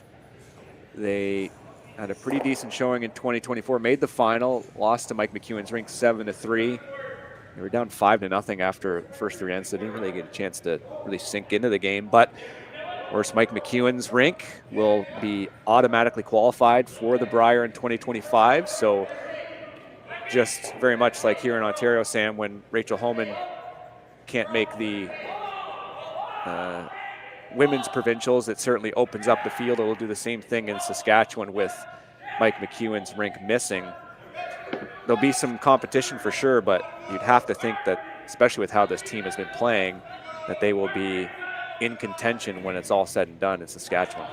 Yeah, a lot of good Saskatchewan teams when you look at Steve Laycock and you look at Charlie Thomas and you looked at, all of these, Kelly Knapp, who won Saskatchewan a couple of years ago. It'll be competitive for sure, but I would give the edge to Rylan Kleiter. They've had a great year, and they just keep building off of their successes so far. That's the beautiful part about the wild card spot, is it gives teams like Rylan, I wouldn't say a chance, because obviously they can beat Mike McEwen, but those top teams in Rachel Holman and Mike McEwen they're the reason why they're the #1 team, in that province, and in for Holman's sake in the world. They're just dialed and playing amazing. So it gives some of these other teams some light at the end of the tunnel when it comes to seeing the Brier going to the Scotties and maybe having a good run. It was really, I wouldn't say it was an unintended consequence, but it was kind of a happy surprise how this wildcard system has ended up benefiting these teams that, I think that the sport certainly has, I wouldn't say it's an issue, but at the high end, there are certainly the high-end teams that, are good because they're good, and they take up those positions and they take those limited spots. But by opening this up to these other teams, all you're doing is just giving a team like Team Rylan Kleiter, who are all in their 20s, who are certainly only going to improve in the sport, an opportunity to improve early on in their development, and potentially just have it so that when a team like Mike McEwen's rink, for example, is on a downward slope, that they're ready for it, right? It's not like a team that's just going to come and make their first make their first Brier at whatever age. Like I think Kevin Cooey made his first when he was in his 30s or something. So it just gives you that opportunity to just allow for more development in these younger rinks. Look at Mike McEwen. Like if there was a wild card spot for half of his career, he would have been at a lot more Briers. That's a good point. So and honestly, like if you look at the grand scheme of things in the world, Canada, other than Rachel Homan, has kind of fallen behind a little bit. Gushu's finished second and third a couple of times at Worlds the last couple of years, but in general, Canada used to hold the top 10, and now I think there's only three teams in the top 10 in the world right now that are Canadian. For development's sake, you can certainly focus on those top teams, and I think the powers that be have done a good job of ensuring like the top end of the sport have the type of resources, although they're limited, to make sure that they can compete at a high level. But I think the other half of that development is ensuring that there's another team coming down the pipeline, and that's certainly been a concern of many here in the last couple of years. But all you can do is just give these teams an opportunity to compete and give them that kind of berth at the high level, and also expose them to fans watching and expose them to these new teams. And it's really all you can do, and hopefully you have a team that can break through. Yeah, and I think they're doing a much better job the last couple of years at developing the younger teams. They created the U25 event. They know that once the Gushus and the Homans and there's like a 10-year gap almost of times where we didn't focus on young athletes in Canada, and now we're kind of going to pay for it if they don't do something about it, and they have the last couple of years, which is nice, and hopefully they keep doing more to keep the youth involved in our sport. I know, as someone who's been chasing Tier 2 in men's, is that you have to play a lot. Obviously, you have to be successful, but right now, to be a Tier 2, if you want to be in the top 30 in the world, you need to be playing 12 to 14 weekends a year to just stay in the top 30 in points. So it gets draining, especially if you have a full-time job. It's very difficult. So I imagine they're hopefully going to look at our the world point system and try to figure it out.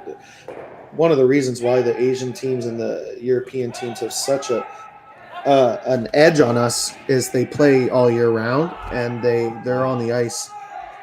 They're getting points as soon as it opens up in July or June.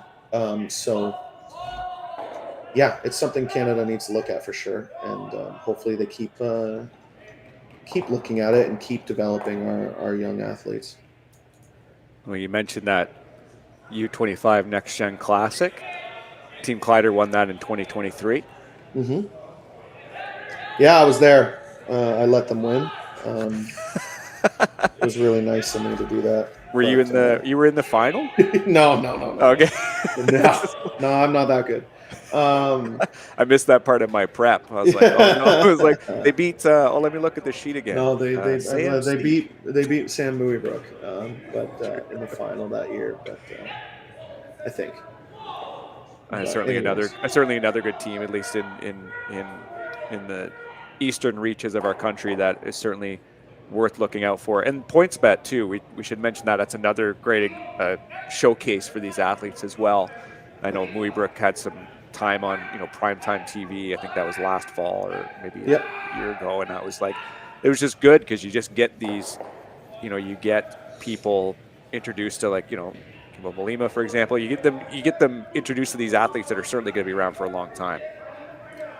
Yeah, it's the next generation, and I look forward to the transition. Not that I'm not sick of watching Gushu and Holman win everything, but they're the best in Canada for a reason. And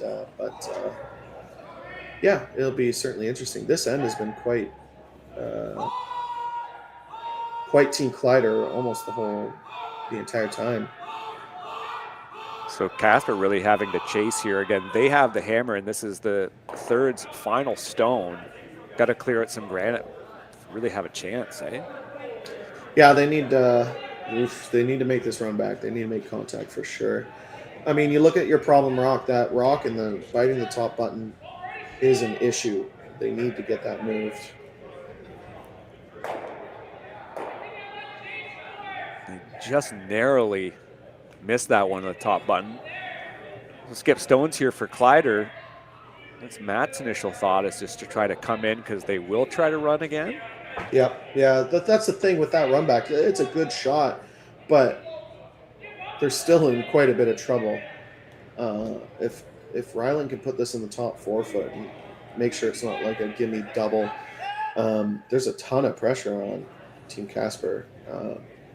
They need to make. Daniel's going to likely need to make 2 run backs to score in this end. Pretty precise shot needed from his opposing skip here to ensure that it curls enough, sits top 4. I guess get exactly in front of that yellow stone that's in the top of the button.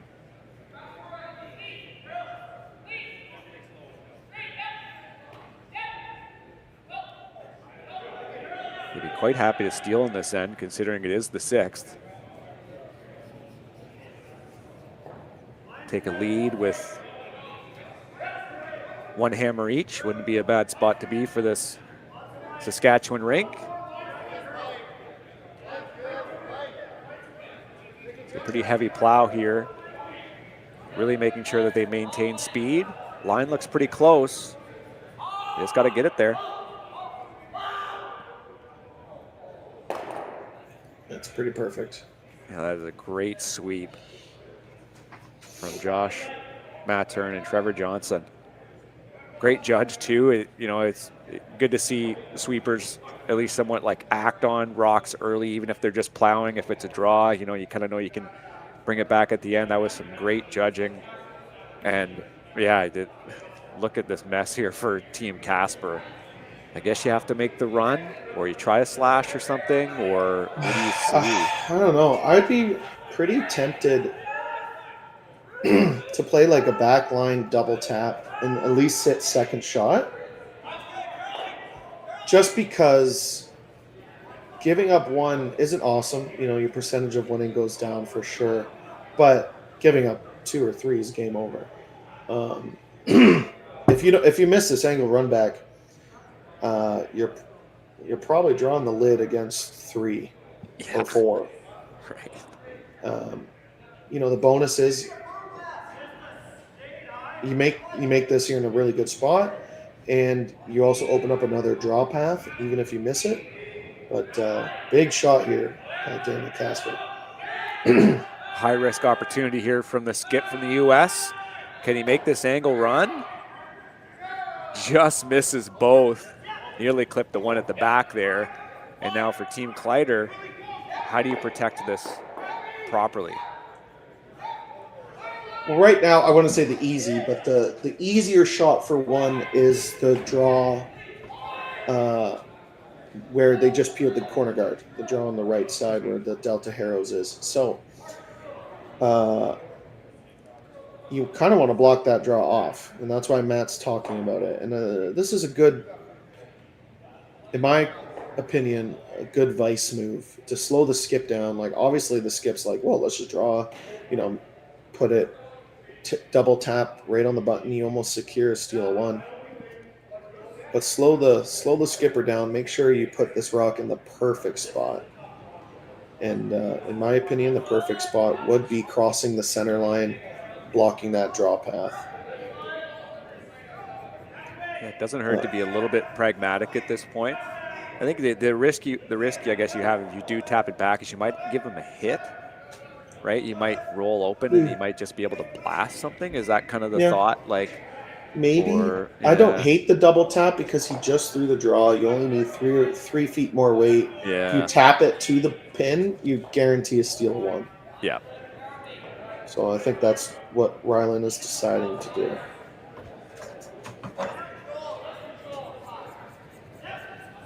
Big call here for this Kleiter team.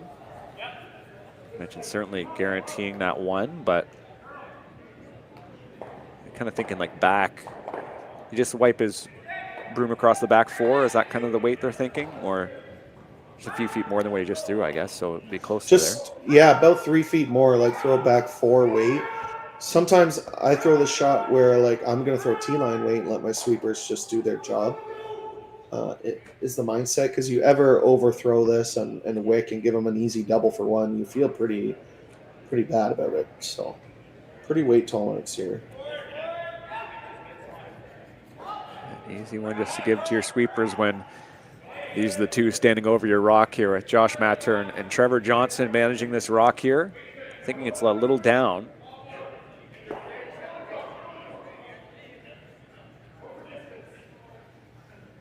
Again, that plow kept it out, but now they're going to maintain momentum. This is over curling on them a little bit. Yeah, I think they changed their shot a bit. Sweepers called light, so they decided to try and take away the draw, but might have left a triple. Yeah, I think that looks like it's there. You're not keeping your shooter. That is the issue. You make the triple and give up 1, which isn't the worst thing in the world. You might give up 2 a lot, though, because if you don't just skinny past that center guard, you're probably giving up 2. Yeah. Or draw there and then give 1. Yeah, I think that's the call. Yeah. I don't think the triple's quite there.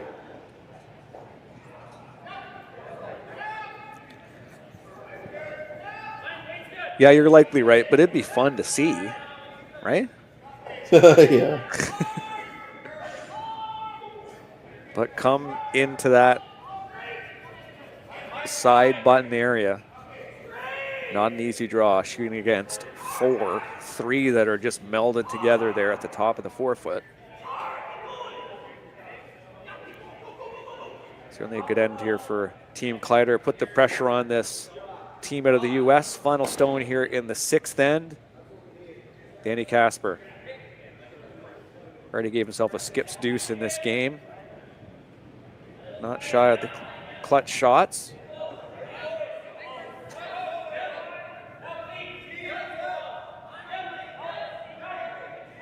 I don't think they like it for weight. It's got to go. Oh, maybe it's pretty close. Looks steady. It needs to sit. Will it hang around? It's a fantastic shot. It will only just, so 1 yellow. Team Casper escape this end with minimal damage considering where they were at the start of skip stones. Make it 6-4 for Kleiter going into the 7th. We will be right back. We asked Saskatchewan what they know about 5G. More speed, more innovation. It's gonna make our lives a whole heck of a lot easier. This is what 5G looks like. Better, faster. Sounds like 1 more G. Sounds pretty good. I don't know what it means. All you really need to know is the future of 5G is here and will continue improving through investments in network technology.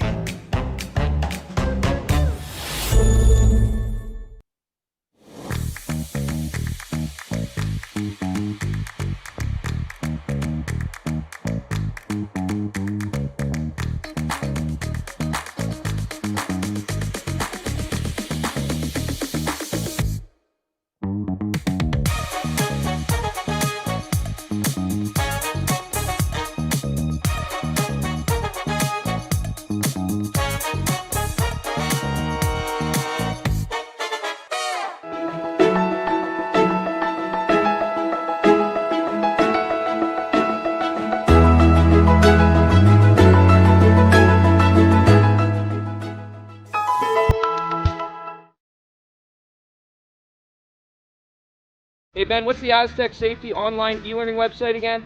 Yeah, that would be aztecsafety.com.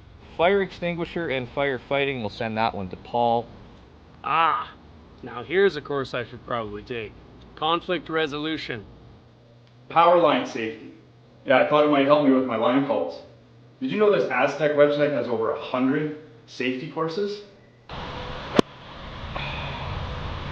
Jeez. Aztec Safety online course. Ground disturbance. Could have used that a few seconds ago.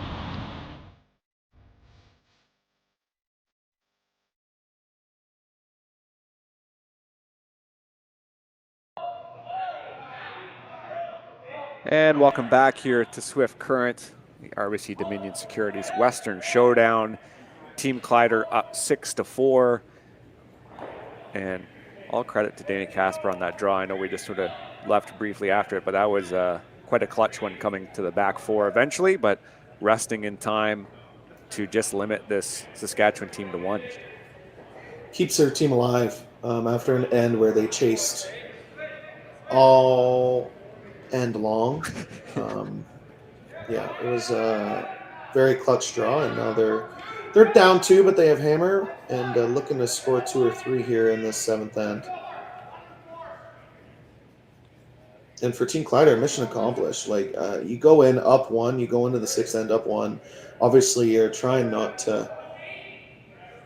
You go pretty hard to steal because a force is great. You're trying to flip that scoreboard, which they did successfully, and the most likely, statistically speaking, game-winning steal. Your thoughts about Kleiter going in here twice with these 2 rocks here at the top of the house? I think that was by design, both of them in there. Absolutely, yeah. You know that Team Casper's going to go pretty hard for their 2 or 3 points here.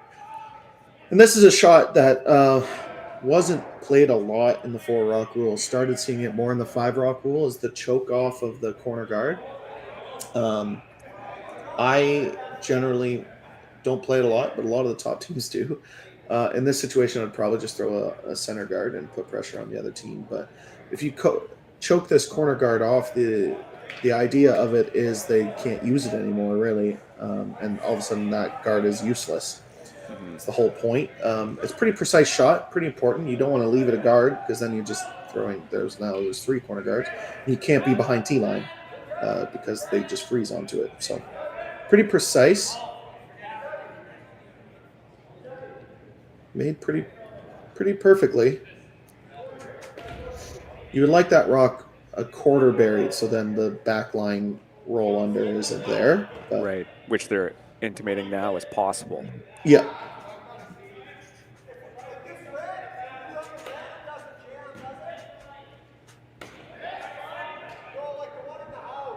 Or they're just trying to figure out tolerance. If they send that yellow rock back, is that the worst? Like if they just kind of nose it, is that what they're talking about here, Sam? Yeah, that's the tolerance. Yeah, if, you know, you're trying to create pockets so you have freeze opportunities to score 3 or 4.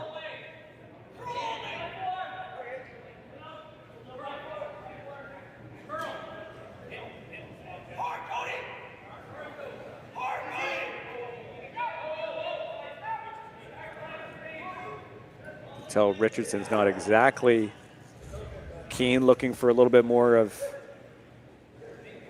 guidance from his skip. I think he's got it here.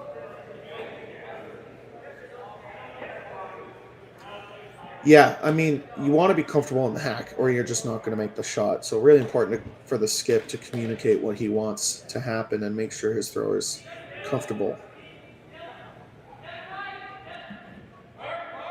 Clean release there from Richardson. Not much of a pop, so they're making sure that they can keep this straight. You really don't want it to touch this guard. You might just roll and then just protect the yellows. And it will roll just past there. How does this stack up as a miss? I guess it's pretty poor because they can just go after it, right? Yeah, you give it, in the stat sheet's about 25%. Only reason is because it was perfect weight and it stayed in play. Like if they threw hack or board and they kill their corner guard there, yeah, pretty terrible miss. Yeah. But there's 3 reds in play. Yeah, Team Kleiter's about to hit and sit 4, but it's still early. It just means Team Casper can't really play the tap game after this. They're going to have to make some doubles. Try to bring those corner guards into play.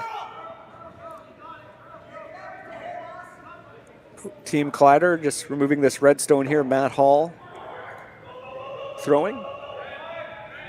Joined this squad last season as Trevor Johnson moved to lead. We talked a little bit about that earlier. Played with Tyler Tardy in the 2019 juniors. He started this one. And they make a decent little stagger in the front. How does Casper make the kind of pockets and the shape you were talking about, Sam, out of this? Yeah, I mean, you can't. You need to start making hits now. You have 5 stones to score your 2 or 3 points that you want, and there's 4 yellows in play. It's kind of getting too late to make the taps and freezes. You can make that hit and freeze. Yeah. You're basically trying to get Kleiter to eliminate his own stones. But if they make that, Kleiter's probably just peeling. Yeah, do you see hitting this one and rolling underneath? Because you could maybe, like the stone that's maybe full 8, hitting that one and maybe trying to tuck underneath the yellow stone that's to the right of our screen there. I guess never mind, it doesn't quite possible on this side, but yeah, there's just something, right? You got to hit something on this side and roll over. Yeah, so they're going to play the hit and freeze. They're going to try and corner freeze that yellow on the left side of your screen and try to bring 2 or 3 into play.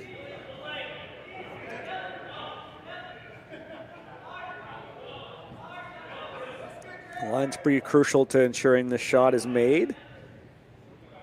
Doesn't look like a ton of weight.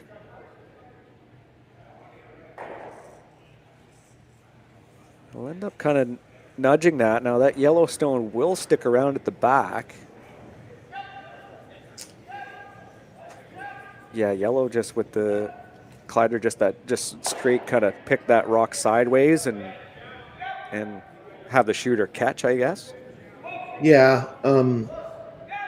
no need to play it super aggressive. Play it thin, if you get rid of one of your yellows, it's not the end of the world. You just can't jam in the rock in the back 12. They're throwing some big weight here, though. Let's make sure they get it sideways. Again, another instance here through second and vice stones where Kleiter certainly has an advantage. Saw that last end, and this end's no different. Some great execution from the front 3 in front of Kleiter today.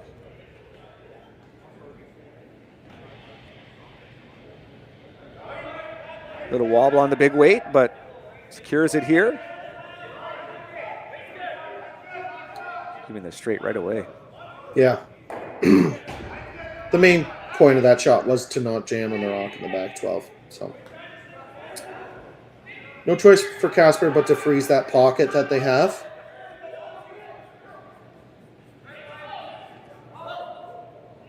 Team from Saskatchewan, even with that weight, managed to stick that shooter around just to sit 5, just for fun. Just sitting really nice here so far in the 7th. They have a 2-point lead.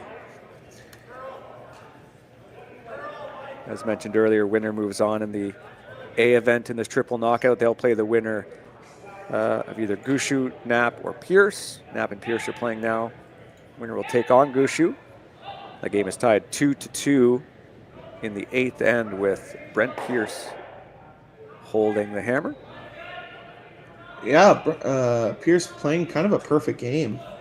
Forcing in the 5th, taking 2 and 6, forcing in the 7th. Boring, but perfect.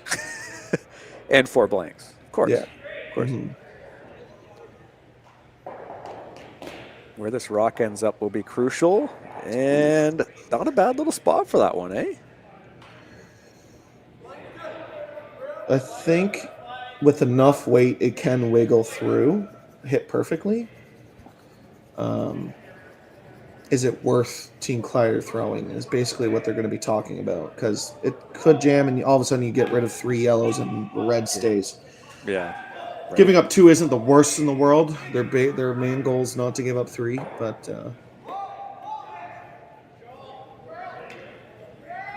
yeah, there's certainly ways in which you remove not only those 2 yellows, but obviously the one you throw. That would not be ideal.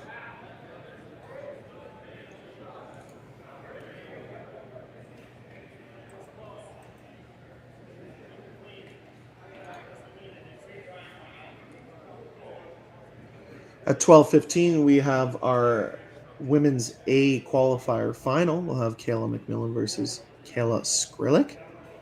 There's another A final being Danielle Strauss versus Xana Schwaller. So that will be at 12:15 Eastern, 11:15 Swift Current time. Of course, you can watch. Oh, go ahead. Sorry. Go ahead. No. I was just going to say you can watch all the games all weekend here on YouTube here through Curling Stadium and Curling Zone. It's I really look forward to this event. There's just tons of good teams and tons of good games. Yeah, it's basically a slam sprinkled in with a couple of young up-and-coming teams, so it's nice and obviously great ice surface. Team Kleiter deciding that this rock should wiggle through. They need to avoid the yellow on the right side of your screen. They can't hit that yellow first. If they hit that yellow first, that red will probably stay. So they need to hit it just where the broom is, basically, and it should wiggle through. And how much weight Joshua can throw, I imagine, has a good chance of doing it.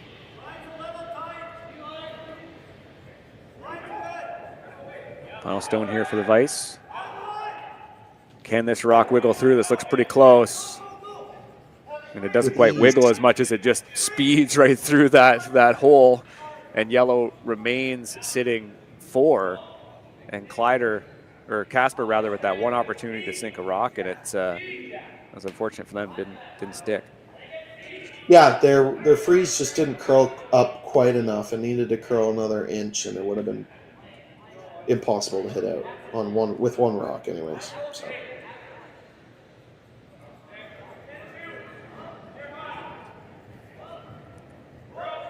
Still an opportunity for Team Casper. They make a good hit and roll. They could bring at least 2 into play here.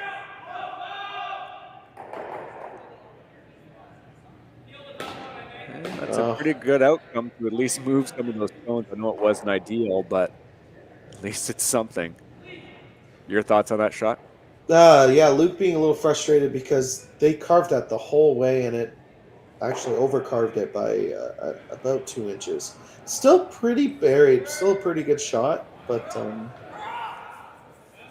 sometimes mismanaged rocks can be frustrating as a thrower. So I think he made it pretty perfectly. Pretty hard to chase, and if you do chase, you're probably jamming on those yellows on the edge of the rings. So, yeah, most certainly. So Kleiter is just going to come around that red stone that rolled, I guess, and just try to come into that edge of 8 zone. Try to sit 2 flat, I guess. Sit 2 as flat as possible is the main goal here. It makes Team Casper pretty hard to score 2, let alone 3. It does bring 3 into play if they're just drawing, but pretty hard.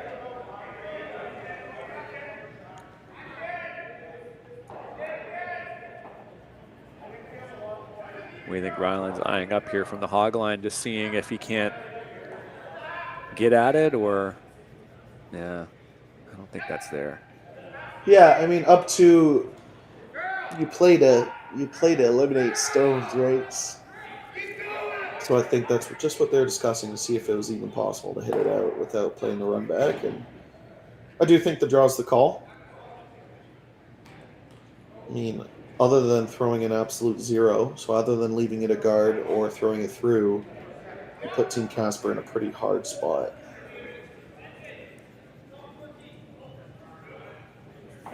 First of 2 here for Casper.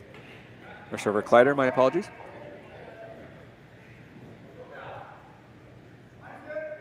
On it right out of his hand here. Quick adjustment, but sweepers want to make sure it's there.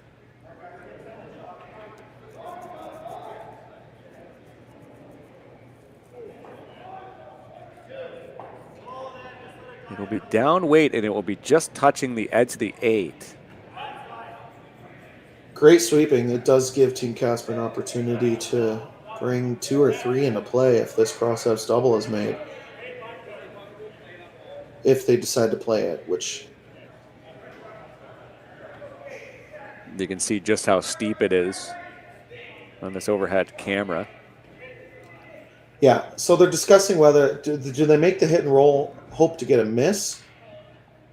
In my opinion, if you nose and then they nose, your double is a lot flatter. Right. Right now, it's basically a half a rock. It's pretty makeable, in my opinion. And even if you hit and roll over, as long as you're shot, you're in a good spot. Two very different shots, but certainly worth eyeing up at this part of the game. Again, Casper with hammer in this end. Kleiter presumably taking it into the 8th. The loser of this game will play tonight at 9 p.m. Another big layoff, but in second game here of the day. First of 2 here from Casper. Another high-risk shot. Can he make this one? oh, just mismanaged. Awfully close, eh, Sam? Yeah. Needed to be. He hit a quarter rock, a little bit less than a quarter rock. It needed to be a little thicker than that. Yeah, like 3/8 to be specific. But. Exactly. I appreciate your use of fractions. Yeah. Your use of fractions. Saying a quarter. Well, no, I'm just going to say on TV when they say a skinny quarter or whatever, skinny third, it's like, come on, you could be a little bit more. Hit us with the 3/8, you know? Hit us with the, like, you know, get a little bit more specific. Sorry, go ahead. No, it's absolutely true. Another chance for Rylan to split the rings and basically get the force. Team Casper needing to take the risk of playing the double down to, but that's kind of been Team Casper's game. They've looked good a couple of ends, but the important hit and roll or freeze has just been missed by half an inch. Sometimes that's curling, but it looks like this rock's running heavy. How far will this go down?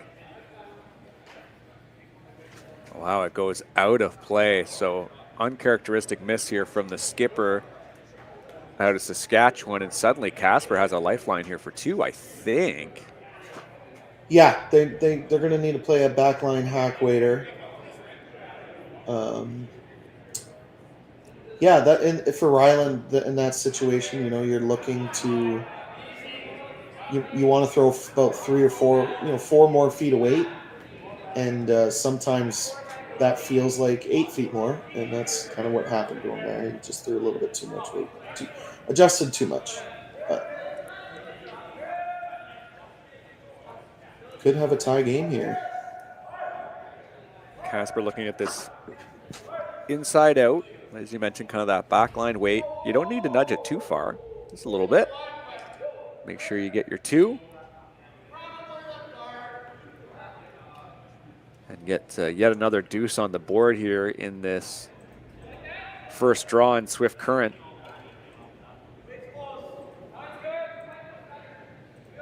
Final stone here in the 7th. Daniel Casper.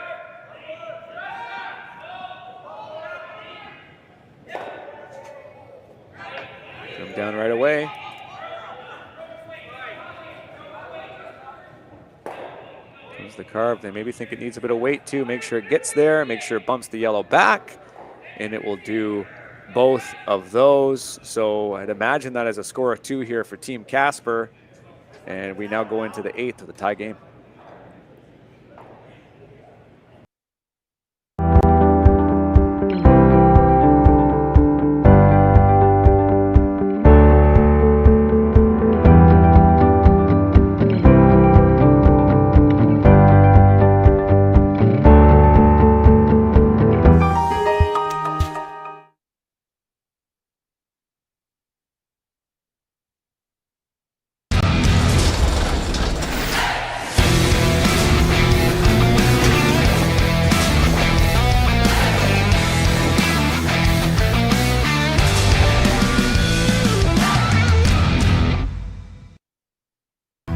Stronger agronomics, better returns,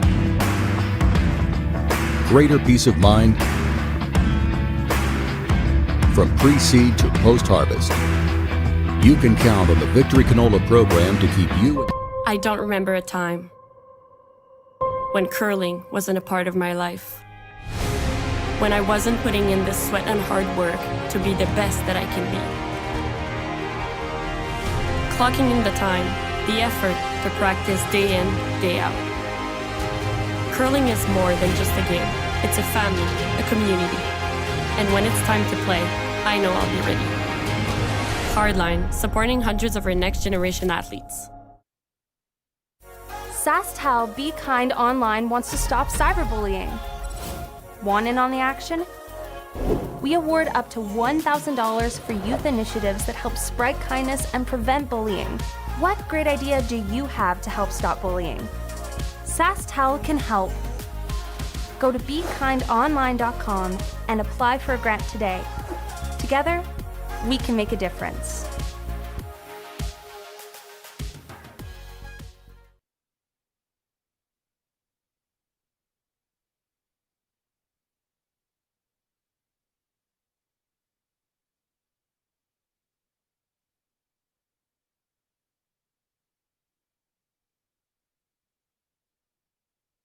Better, but hello and welcome back to Swift Current here in the 8th and tie game. Team Kleiter with the hammer, this hometown team, so to speak, not too far from their home rink in Saskatoon.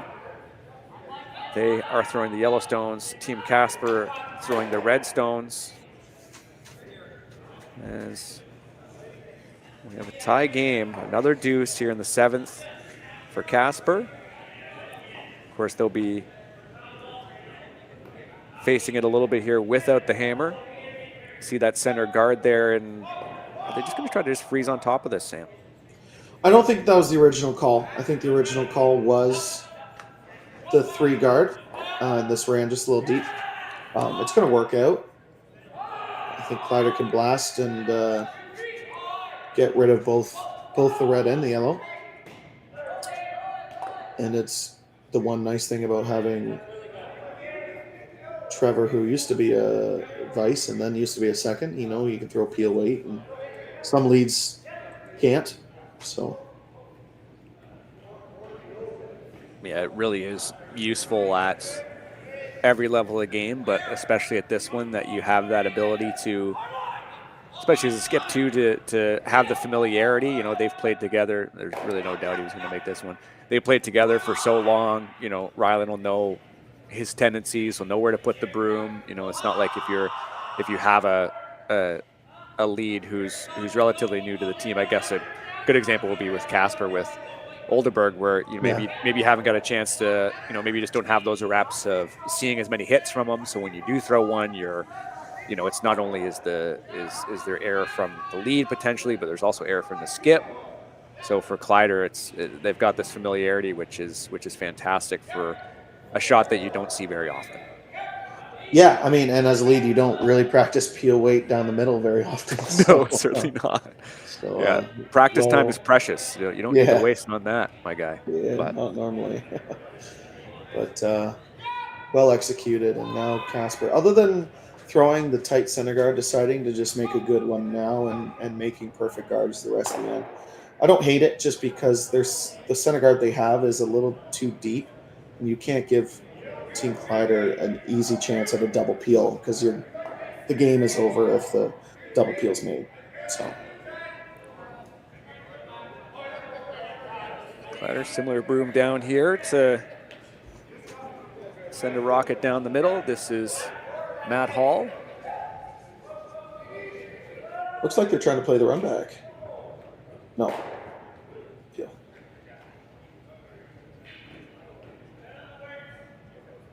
Yeah, no need to get too aggressive for Team Kleiter. I know that red rock is in a pretty good spot. Wolfer's team has to make 5 perfect center guards. At this level, you expect it, but you just sometimes you never know.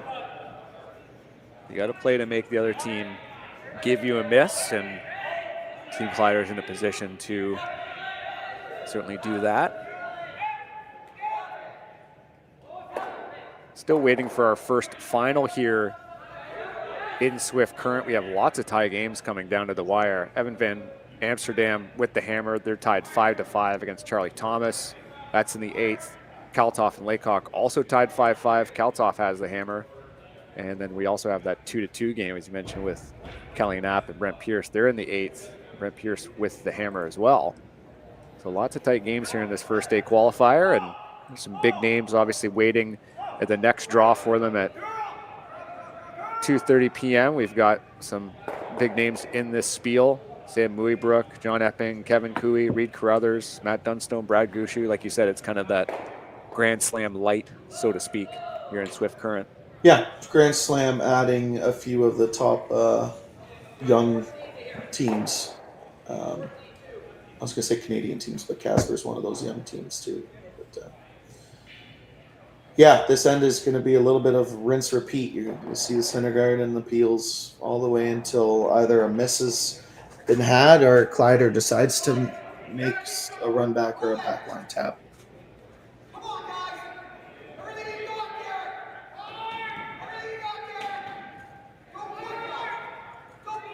Device stones here for Team Casper and Luke Violette. See Richardson getting set to carve, adjusting his broom head. This looks like it's actually got some decent movement to it. Just a little deeper than they wanted. They wanted to sit. And this is the miss that Team Kleiter's been looking for. And that run back is looking pretty true. Yeah, it's just about 5 feet too deep. So Josh Mattern getting set for this run back, trying to remove both redstones rather. Ensure that rock that's in the top 4 area is removed. Got to get close to nose here. And that's a great little shot, even as the yellow roll into the rings. Yeah, I mean, I think Joshua makes that shot like 9 out of 10 times. It's just he was a second for 3-4 years, I think. So it's just natural for him to be able to throw peel down the center line.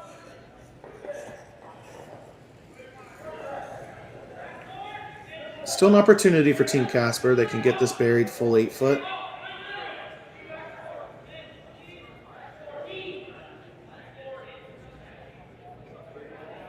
And we did see Rylan been struggling a little bit with draw weight.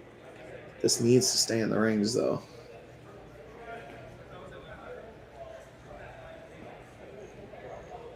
And it will only just...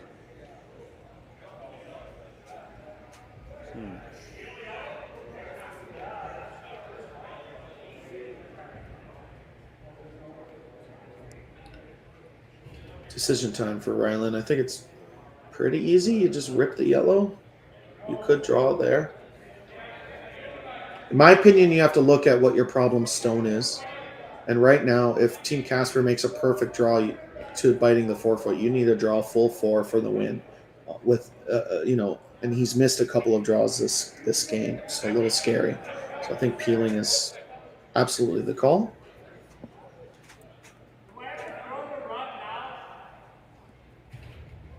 Josh's final stone here in the 8th.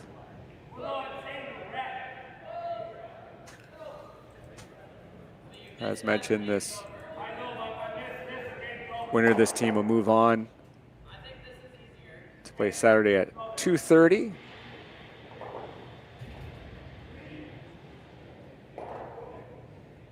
Kleiter in pole position right now, especially if they make this little peel out.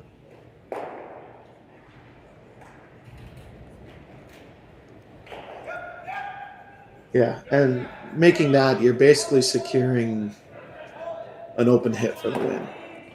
Right.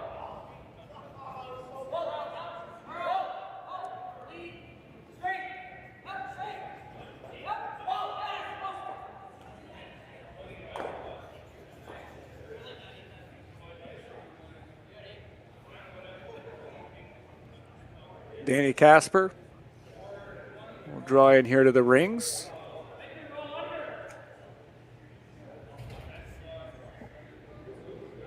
originally from New York State. This team curling out of Minnesota.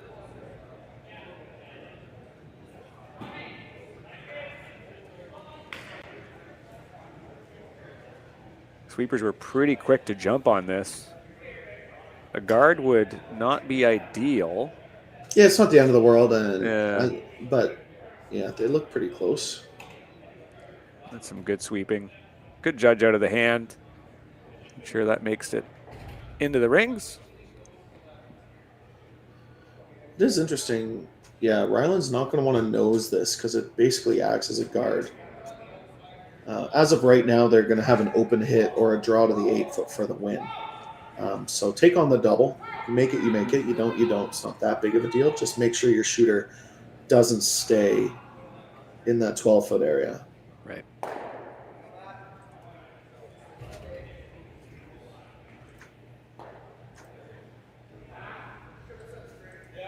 Very quickly, we do have a final score, a couple finals actually out of this first draw. Brent Pierce gets the 3-2 win over Kelly Knapp, the other half of our bracket. And then also really quickly, we have Evan Van Amsterdam taking a 3 spot in the 8th to win 8-5 over Charlie Thomas. Kleiter with the double attempt. Looks close. And he gets them both. Yep. Excellent shot making. Makes it a little bit easier on your last for sure, as we now see Danny Casper just deciding where he wants to put this rock.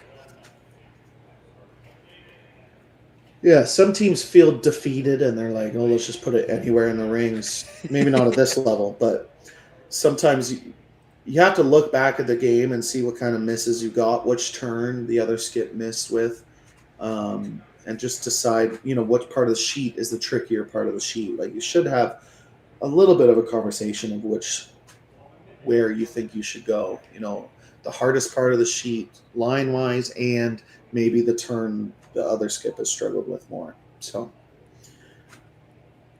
it looks like a call out to the wings will be the decision.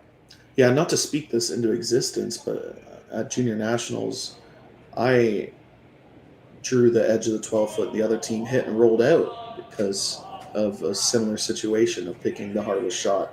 So, not saying I would love a 9th end, but you never know. Yeah, exactly. It wouldn't surprise me. And it also comes down to Kleiter too, right? If he's feeling like he wants the hit over the draw or whatever. He's going to hit 100 times out of 100. This should be. Didn't get to quite the edge of the 12, so I think the hit is the call. Yeah. And broom down, and Rylan Kleiter with a chance to take the win here in the A qualifier. A simple hit and stick. This team's been throwing that, you mentioned earlier, Sam, in the broadcast, just that nice board weight, give it to the sweepers. You know, trust yourself also to throw it too with that kick speed, and just ensure you can execute on these precise shots. Yep. Open hit for the win, skip stream. Yeah, exactly. Rylan Kleiter here, their first game in the home province here in Swift Current. A big spiel, another big opportunity for them in this very important season for this team. Rylan with the release. Broom down right away. Calling straight, now clean. Should be well managed from this team out of Saskatoon. And they will take this win here, make it 7-6. Team Kleiter moves on in the A qualifier. Casper drops down to B. Sam, your final thoughts on this game and Kleiter's eventual win? Yeah, we knew it was going to be a high-scoring game, and Team Kleiter just showed up a little bit sharper today. Team Casper on the wrong side of the inch on a couple of shots, and yeah, they just simply outplayed them for most of the game and made the open hit for the win.